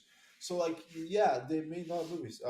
Last of Us TV show was one of the most, like, in several parts of the world. It was number 2 and number 1, depending on North America, um, Asia, or Europe, where you look at it. It was number 1, number 2 most streamed service ever. Our watch, like how many hours people watched, it was actually more than the spin-off of Game of Thrones. Really? Oh So my god. yeah, like how many people watch? Yeah, just not people. How many people watched in total, but how many people stayed tuned to the Yes. series? From what I understand, worldwide though, worldwide they had more watched hours than that show. What tells me that tells you everything. It's number 1 basically. Oh yeah. So it probably made them a huge amount of subscribers and profit for that TV show. So I do think they're gonna keep doing that. I do also think they're gonna cancel some stuff they don't think it's gonna be there. They're gonna get like factioned, if you will. We're like, okay, this is not gonna be up to par, and clearly they had good faith in the Twisted Metal show, and now people want to play Twisted Metal. There's Oh no yeah. Twisted Metal game, so which that's actually one IP I think it fits them because it's very different. The Destruction All Star was basically a failure, Yeah. and they can do it. So why not? Yeah. So I have high hopes there. Awesome. Yeah, it's really cool the way they. Everyone hates this word, but the synergy between the games and the movies. I remember if you bought the Legacy of Thieves collection in January of 2022, or did the $10 upgrade, they actually sent you 2 free tickets for the Uncharted movie, which I redeemed. So that was really cool. Last of Us Part 1, Last of Us HBO, obviously. Twisted Metal. I feel like if the game never switched developers, we'd probably hear about that game by now. But it used to be working at Lucid. Now it's at Firesprite, I believe, according to rumors. So we're definitely getting a new Twisted Metal game. I think yesterday or today, actually, they added the car from the Gran Turismo movie in Gran Turismo 7, which is pretty funny. So they definitely have a pattern of trying to like synergize as much as possible. I do want to ask, the God of War adaptation. Corey's involved. Lots of higher ups at Santa Monica are involved, so they're probably taking the same approach as they did with The Last of Us. One thing that was I don't want to say mainly controversial, but it did stir a little bit of confusion. It's going to start in the Norse era, not the Greek era. How do you feel about that? Because to me, like that kind of bummed me out. It's like, are we really going to try to ignore the Greek side of Kratos? Yeah, but also I wasn't surprised considering you know the best-selling God of War game before 2018. I think it was God of War 3 on PS3, and at the time, obviously, like 9 million ish is very good. But the God of War 2018, what has 23, 25 million, something like that, right? Yeah. So, like sales wise and player wise, people are just so much more familiar with the new God of War. But with that said, I think that will work still to tell that whole story. Now, granted, keep in mind, Kratos was very different back then, so maybe they don't want to highlight him Oh yeah. like that. I don't know. I am not sure. Maybe they're like, okay, let's start here. Let's maybe have a video package how it was. But my hope, here's my hope about this, that they do have flashbacks from that time. At least that you do that, Not huge one, but enough where like, okay, he murdered his wife in the first game. It's just, he has a brother. Stuff like that's very important. He fought this god, this god. Maybe just like show a tale of like pictures and stuff. Don't do high budget stuff with all that stuff. But that's what I hope at least they do. But my most important thing for Kratos, because he's one of my favorite characters ever, is that the actor who they tell with it, has to be very, very like Kratos-ish, if that makes sense. They can't like cast. I know people joke around, but imagine if they cast Tom Holland as Kratos. It just doesn't fit. Like I don't hope the mismatch is not huge. I hope that it's like oh, you look at that person, yeah, that's Kratos. Yeah. Thank God they chose that person, not Tom Holland or whatever. That's my main concern. I hope they just pick the right actor for it. Awesome. Yeah, I agree. That's a compromise I'm willing to take, as long as they don't ignore his Greek upbringing. I'm totally happy with that. And one last question about PlayStation Productions: what IP would you like to see a movie or TV show from? Because we have the ones all we mentioned. They're also doing a Gravity Rush movie, a Days Gone movie, which is crazy to me because I thought Days Gone was like definitely dead in the water. Yeah. So we'll see if that ever comes to be. So, and they, Asad Kizilbash did confirm they are working on at least one animated project, which is awesome because they have like Spider-Verse is Sony. So like, imagine like a PlayStation IP with the art style and love and care of Spider-Verse. That'd be incredible. So which Sony IP would you like to see as a movie or TV show? And I know Kojima, because technically Sony owns the IP. Oh yes, Death Stranding as well. You're right. Death Stranding, yeah. So like most of them are actually taken. So I either have to go back, because they're actually going back and taking dead franchises. Like Twisted Metal. Like Twisted Metal, for example. And even Gravity Rush, which is yeah. That obviously even Days Gone still sold billions and billions, made a profit. Gravity Rush, like they hate Gravity Rush. That was like the most, like I can't believe that was a thing. Like imagine like that game like what, sold 1 million, 2 million maximum. Yeah, maybe. I don't even think it sold that. Yeah. I have no idea. Maybe it didn't 1 million, maybe like 700K or something. That was shocking to me to see Gravity Rush there. But if I had to choose what I can choose from their entire IP, I do think the first two Infamous games would be insane to get Oh PS5. yeah, that'd be awesome. Yeah, that would be awesome. And then you can do a remaster, and then maybe I would bring it back somehow if you want that, or just do a remaster collection with all the games. You don't have to do something crazy. Just put them on PC and PS5 so you can sell more games or whatever. But I feel like Infamous, not the second son, but the first two games. Cole McGrath. Yes, yeah. Yes, they were so good, and I do think they will fit in like a 2 or 3 or 4 whatever seasons, at least 2 seasons for each game. So I would love to see those. Yeah, that's a great choice because I always picture, Jesse from Breaking Bad and Aaron Paul. Yeah. I think it would be perfect as Cole McGrath. Like that's like my fan cast. He would.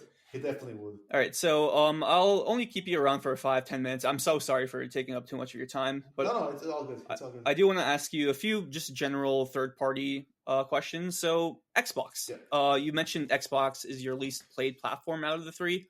What are your thoughts on the Xbox brand? How they're doing compared like throughout your life as a gamer? In Phil Spencer, they have Starfield's coming. So what are your thoughts on Xbox?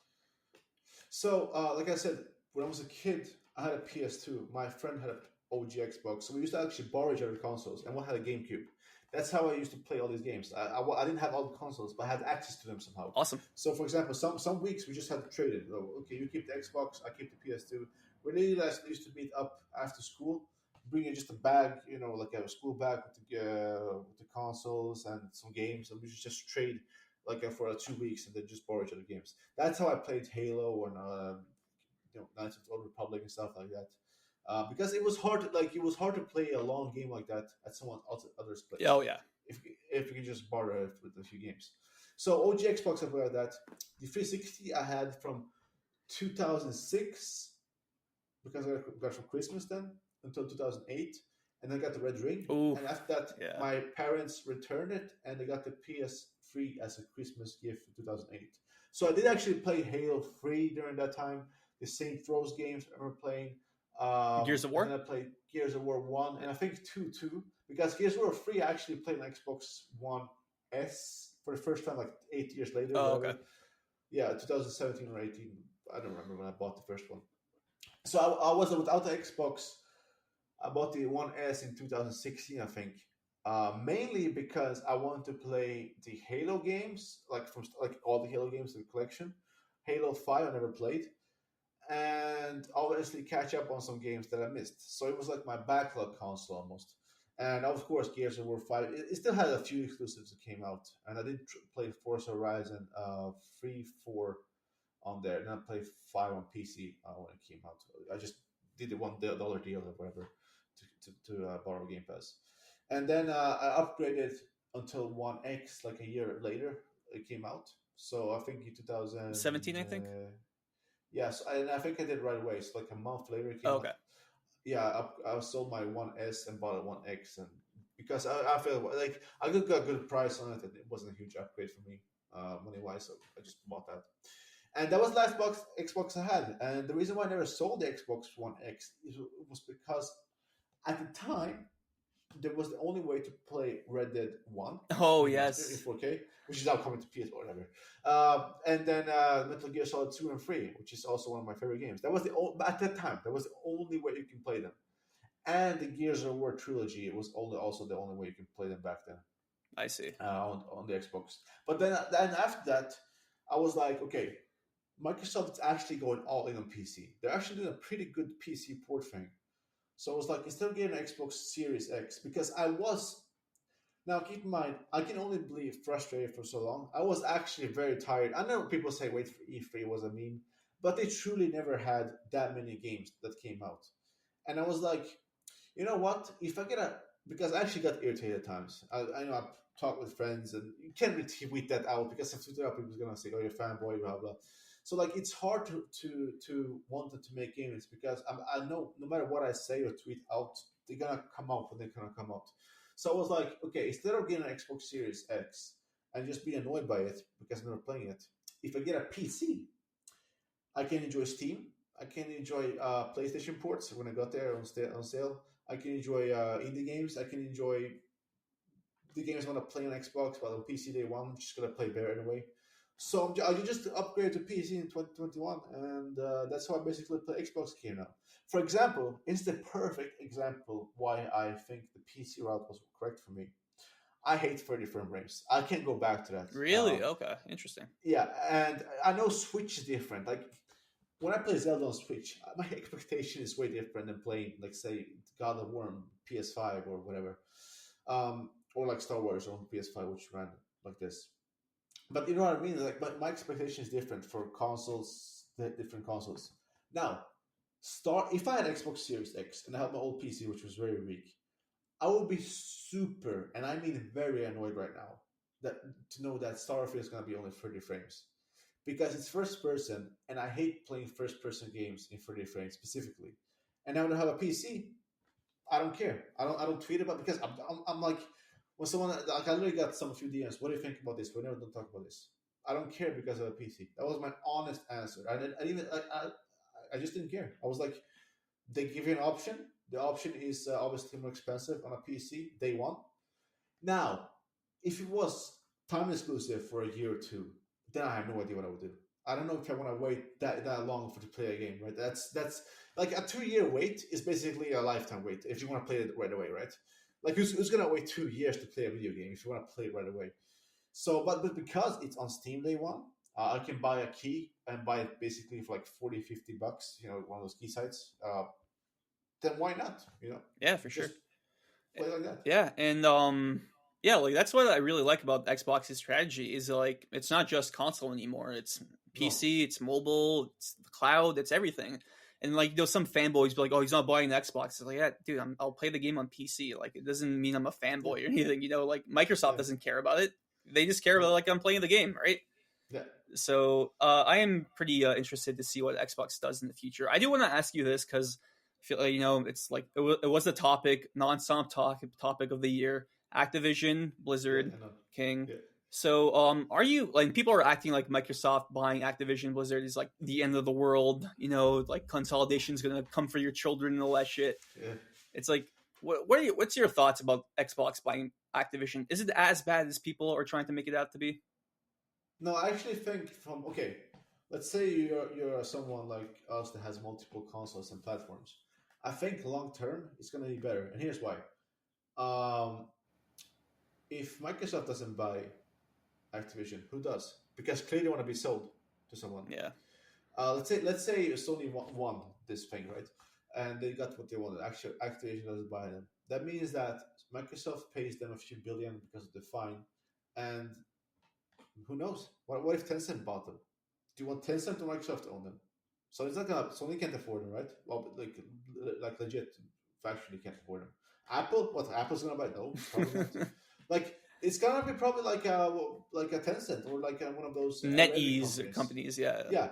Yeah. So it's like okay, from that because they want to be sold. In a perfect world, they just don't want to be sold, right? But we don't live there.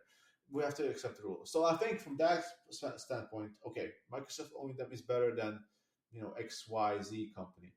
Now, from Sony's perspective, you can clearly tell they almost only care about COD. And for me, like I had no idea, honestly, that Call of Duty sold what was it, 2/3, 70%, something like that on PlayStation. Yeah, insane. Now, yeah, and that's on full price. So let's say Call of Duty sells digitally most of their games 70, probably more than that, United States dollars. Sony gets 30%. The fact that they got billions and billions from the DLC and all that stuff in profit every year from just Call of Duty tells you how big Call of Duty actually still is to this day, and specifically on PlayStation. And I think if they're gonna do what they've like put them on Game Pass day one, I do think that's gonna make their profits go less in the short term. And I think that's why they're panicking personally. Now, for me, this is how I look at it. I mean, this is like honestly my opinion. Call of Duty, I never play anyway. Let's say when I play Call of Duty, I can play it on PlayStation. Okay, then I play on PC. Let's say for whatever reason they decide, okay, we're only gonna be on Xbox. Then I buy an Xbox. It's not that big of a deal for me. Honestly, that's my honest opinion. It's just like if I want to play a Zelda game or a Mario game, just buy a Switch. Like if you want to play more games, you're gonna have to own more consoles, basically, or platforms in some way. And for me, I truly, I'm just happy that the articles is over, because when that every time Oh that's my. a topic, that's the number one topic the whole day. Yep. And I just want to talk about something else. So I just tweet about the most random stuff I can. Just, oh, I enjoyed this game. I just saw this movie. Because I got so many DMs where I don't talk about it, and I tell people the same thing. And sometimes I tweet about it. I am honest. Like, I'm very very honest now. I truly didn't care about the case. I truly don't. That's why, because the way I see it, I enjoy games. Have a job, have a hobby, have more hobbies than gaming. How can I care this deeply about this? When I can just play it on PC instead of PS5. That's the worst case scenario for me. Oh wow, the horror. Yeah, exactly. So So yeah, it's like for me, like the only thing I like Activision IPs I really care about are Crash Bandicoot and Spyro, and even if they don't come to PlayStation, like their future games, and I think they will, honestly. probably. Just play them on PC or just buy an Xbox. This is like what you I, said. I think their strategy is this: you can buy this game on PlayStation for 70 or 60, or just get Game Pass. Exactly. That's their selling point, basically. And I honestly, I'm not even joking now. I've seen very few people care about that, because think about it. Let's say there's 2 games a year you want on Microsoft end. Do you want to buy a $500-600 console, depending where you live, probably even more because of taxes and stuff, or just buy it on PlayStation and play them there? Let's say you love Call of Duty, right? Do you really want to buy a $500 console to pay then what, $12-15 a month, or get your package per year to play Call of Duty there without paying it, or you just pay it once on PlayStation and keep playing it there? Exactly. That's how I see Yeah. it. So I honestly, short term, I don't think it's going to have an effect. But long term, if Microsoft can put out a AAA game once a quarter, that can maybe be profitable for someone long term if they always play those games. But I don't know. I don't think it's going to have a huge impact short term anyway. Yeah, I 100% agree. And my only long-term concern, and this is like the most Radec thing I could say, is Microsoft owns Crash and Spyro now. Let's say Sony wants to make PlayStation All-Stars 2. It's going to be up to Microsoft to Yeah, that is true. Yeah. So fingers crossed, PlayStation All-Stars 2 has like a 2% chance of happening anyway. So just complaining. Less than that. Yeah. We'll see. It could be a great games as a service game though. But 2 more questions. I do have to ask you about Nintendo. You mentioned you didn't have a Wii U. I feel like that's true for like almost every gamer you ask, because Wii U sold 11, 12 million units. Great games though. Yeah. Fantastic games. Yep. I played all of them on Switch. Me too. So what's your feeling about Nintendo in 2023 and just how big the brand has become? It feels like they're bigger than ever, with Mario movie, Switch on pace to be the best-selling console ever in history. Banger after banger first-party games. I think there's a sales update. 62 first-party games on Nintendo Switch have sold at least 1 million copies. 62 games, which is... Sony would kill for that. Yeah. So, just tell me about your thoughts about Nintendo. Yeah, I mean, you saw the new Zelda update. Less than 2 months, 18.5 million sold. At full price, 70, by the way, on Switch. 130 million Switches sold by now easily. I mean, that there. I feel like, when I see a game like Callisto Protocol, and the only reason I think that game was so expensive to make, which I don't know how they make an 8-hour game that expensive. I think, honestly, it is graphics and details. I think Last of Us Part 2 was made for $220 million. And I think majority of that is because it is so detailed. Like, I did try that stuff in real time when I played it. You look at things at Twitter and YouTube and you try it. But does that really matter? Like, does Ellie hitting let's say there's a, window here with a paper on it. You hit the window with your elbow, right? And you're going to see the paper had an animation. Ellie's going to have some glass in her, arms and stuff. Are those details worth, like, let's say, I don't know, $80-100 million extra? Nintendo makes their games. I mean, Zelda probably didn't have $100 million budget. Now, obviously, with advertisement, that is more. But just the pure budget cost is probably like less than half of Last of Us Part 2. And look how much more profit and sales it made, right? And even like their smaller games, like anything like Clubhouse games or like a game that takes like 10-20 million to make, they sell like a few millions of that to make like hundreds of millions of dollars in profit. So like I feel like the reason why I told this a few days ago on Twitter too is I feel like the gaming industry, and I compare it to Sony. I think Sony specifically has to look at Nintendo and see, okay, Nintendo is focusing on this one thing, and they just want to make content for this one thing, and just keep making content. And I feel like if Sony took their, let's say they didn't have PSVR two, let's say they didn't care about the PC ports, they just, okay, primarily we're gonna focus on delivering as many games as possible on PlayStation. We're gonna use our port studio to port all PS3 games and PS2 games to PS5, remaster them, whatever. And then later on, they can focus on, porting them to PC and for games and service. But I think their main focus has to be, okay, if you want the PlayStation 5, you're gonna get all these services, you're gonna get all these exclusive games, you can only play here, and it just works. And I think the perception of the PS4, like Phil Spencer said, it was the worst time to lose a generation Yep. because you also have your PS4 library with you, which is something huge, obviously. So you have all these things, backwards compatibility. You have, Friends uh, list, messages, yeah, like everything. Yeah. everything. I think they got a bit cocky. I think not as PS3 cocky, but No. they did get cocky where like Sony thinks they can just do anything. And people will buy PS5.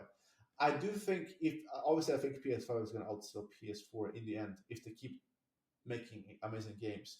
But if you just keep releasing games that's everywhere, it's basically gonna be whatever to buy. I think they just have to have more reasons long term to buy the game, like a Spider-Man, like a God of War. Have those games that Nintendo Switch has, but also on PlayStation, and also not focus too much on graphics. Like, how much better graphics can you get in Horizon? Honestly, at this point. Yeah, good point. Like, I think people always talk about diminishing returns. Do you really want to spend $300 million on a game because they're gonna have these details and graphics? When that game can be, let's say, $150 million.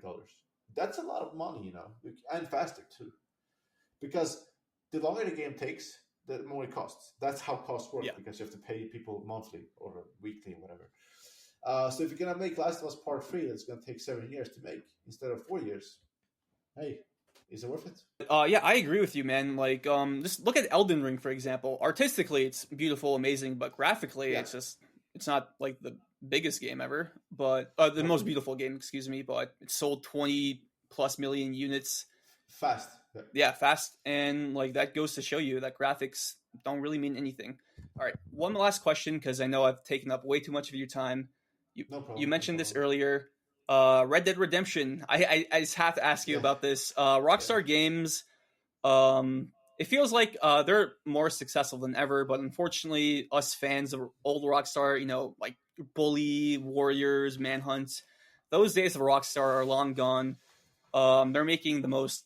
I don't want to call it anything lazy because game development is No. always No. hard, but uh, relatively low effort ports with the GTA Definitive Trilogy and now this Red Dead Redemption conversion they're talking about. So, uh, what's your feeling about Rockstar's plan with these like remasters in quotes, and how disappointed are you?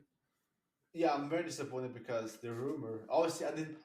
This is one of the rumors I didn't completely believe because in my mind it was like, okay, we're gonna get 4K 60 remastered. Yeah, That was my mind, and I didn't think it's gonna be a complete remake. If that was the case, I would be insane happy. oh I yeah, just thought it was gonna be remastered, but we barely got that. It wasn't. It's not even 60 frames. It's basically the Xbox One backwards compatibility in 4K on PS5. It's gonna be still 30 frames, and there's no PS5 version either on the Switch. Switch is whatever. That's I understand yeah. that 60 there, but on PlayStation it's gonna be basically like Xbox version. It's basically backwards compatibility ported to PS4, and you can play it via backwards compatibility on PS5 and get a 4K, checkerboard resolution. I just think that here's the thing. I have to put in perspective again.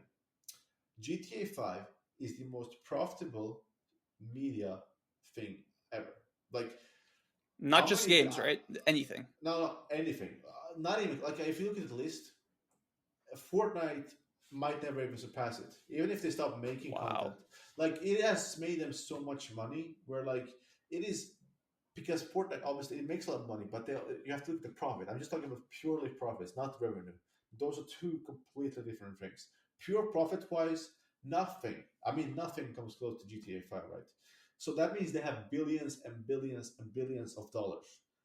When you have a company that has a product like GTA 5, even Red Dead Redemption 2, which is like in the top 10 best-selling games ever, also, by the way, like, Yeah, what the fuck? Um, you just can't do this. A port, lazy port.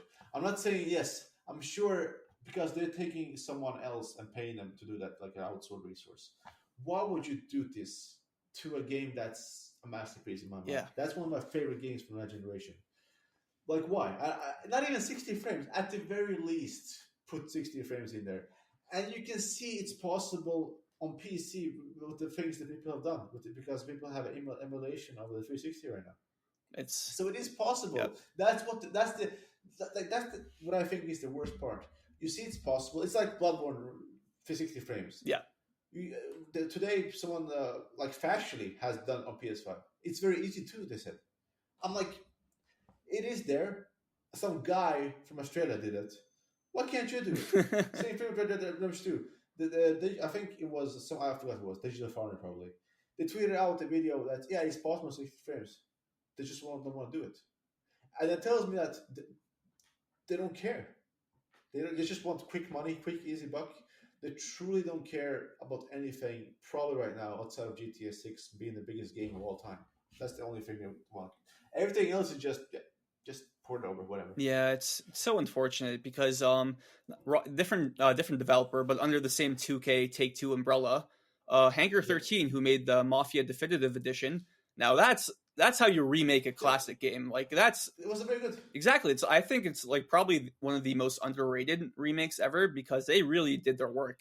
And it's so funny. You see Mafia Definitive Edition, and it looks like that, and then you see GTA Trilogy Edition, Definitive Edition. It looks like it looks like AI made it. Like It was that. Yeah. yeah, and it's such a bummer because like those games deserve more love and respect than Rockstar. Like their own company is giving them, which is Yeah. insane. And before we leave, I just have to ask GTA 6. What are your expectations? I think it's so two things. I think it's gonna be the most expensive game ever made. You think it's gonna be $1 billion? I think okay. I think with GTA 6 Online and this main story and all the patches, I think it was 5 years in the future, whatever. That's gonna be a billion. So the whole project's like lifetime is gonna be a billion. Now they're gonna make that money back in one day. Oh yeah, like I'm not even like without question. Here's my better hope. With today's age, what if it's cross-gen? That will almost give me a heart attack at this point. Like imagine 2024 or 2025, the game comes out and it's cross-gen. Like that would like destroy everything for me. Like all the hype. I understand people. Oh, it's whatever. I don't care about the accused. At this point, you can get a PS5 anywhere. yeah. You can get a Series SX anywhere. There's no excuse anymore. I don't care, especially a year or two in the future. And I think it's going to come out before March 31st, 2025. So next holiday is very possible. Now, I do think my expectation is this. I hope the PS5 Pro has a 60 frames mode. And I think the PS5 Pro is true. I think it's going to come out. And the specs are insane if it happens. And that is basically going to be better than most PCs at that point. Yeah. Like even the 3000 series, if the specs are true. Specifically, if you consider the optimization level is not the same and all that stuff. Now, sales-wise, I mean, 25 million the first day. Yeah, something insane like that. So something like unheard of, never done before. I think it's going to have several billions in the first week of sales, like revenue basically, and it's going to be profitable in the first week. Gameplay-wise, here's where I hope from the gameplay. I think, obviously, we saw the leaks. It's going to be the Latina and all that stuff. I just hope it's not their old engine. That is. I hope the gameplay is really because Red Dead 2 worked, but I don't want GTA 5 gameplay in GTA 6. I want to actually be blown away because this might be the last time we ever see a game of this scale ever. But this might be the biggest game ever. It's going to be the biggest game ever forever, basically, considering the time. So I think it's going to be an event when it comes out. I think their world will stop from this game. I think it's going to be like GTA 5 where it's going to sell out everywhere. GTA 5 sold out so much in Sweden. I had to order a copy from the UK. Really? Just Holy shit. I was in school that day when the game came out, and literally we had to cancel class because no one showed up. Oh my god. 80% of the students were not there for that game. Like the world started. Like I saw no traffic that day when I went to the gym. Like it was. I can't explain. It was a event to behold, and I think it's gonna happen again. I think the world would literally stop for this game. And if Sony can obviously, I don't think that if Sony could ever secure a PS5 exclusive thing with that, even like for a month, Oh my god. that would be I think the game is too big for that. But I will say this: I think the PC version will be 2 years after launch, just like GTA 5. I agree with that 100%. Yeah, so it's gonna be you have to get a Series X or PS5 at that point, and I think both of them is gonna skyrocket in sales, both Xbox and PS5 because of it. I hope it's not cross. That's the only thing I care about at this point. I'm already so everyone's gonna buy GTA 6. I just hope it's not cross-gen. I have that little fear of my E because you just never know. Especially what they did with Star Wars. They were like, "Oh, PS5 Series X," and then they're not gonna patch it for the encouraging calls. It still runs pretty badly FPS wise, not glitches and polished. That's very good. And then she's gonna port it on PS4 and Xbox One just because. I don't like that. I don't like hyping up a game like that. One of the selling points in the trailers were like, "Oh, it's only a PS5 series current gen game," and then they poured it out a few months later to PS4 and Xbox One. I truly don't like that. Yeah, it's very deceptive marketing. I don't like that either. Yeah. And you bring up a great point about GTA 5 or just Grand Theft Auto in general, because I remember that first week too, and when GTA 5 came out, I was in 10th grade. And literally all we were talking about, like not just my grade, every grade from grade 9, 10, 11, 12, we were all talking about GTA 5. That was like the only important thing. Fuck homework, fuck our social life, GTA 5, GTA 5. So like actually like I'm kind of not more excited. I'm just as excited to see like just the world's reaction to the GTA 6 as much as I am with the game itself. So I always love when like games do that with pulp culture, like Zelda, Breath of the Wild, and Tears of the Kingdom had that moment. Elden Ring had that like water cooler moment where I felt like everybody was talking about it. So it's always nice having those one-off games per generation. Pio, I've kept you long enough. I apologize once again, but it was so awesome talking to you. You're a great dude, so positive. Thank you. If you want to promote your socials, so everyone can know where to find you. Yeah, you can just search on Twitter for Mr. Pio1. And then I have a LinkedIn tree, so you can see my YouTube or anything like that there. Just click on that if you want to find everything. So I think it's when someone says that all their socials, people don't remember anything. So just Google or search on Twitter or X, whatever, Mr. Pio1, and you will see my tree there. So you can just click on that and see all social media. Awesome. Yeah. Everyone go give Pio a follow and subscribe to his YouTube channel, Pio Whitewolf, where you find great platinum reviews and the occasional unboxing. Probably the best unboxings I've seen. Thank you once again, Pio. Hope you have a good night. I know it's like 11 o'clock there, so hope you have a good night's rest. Everyone else watching, thank you so much, and I'll see you guys next time. Peace. Goodbye.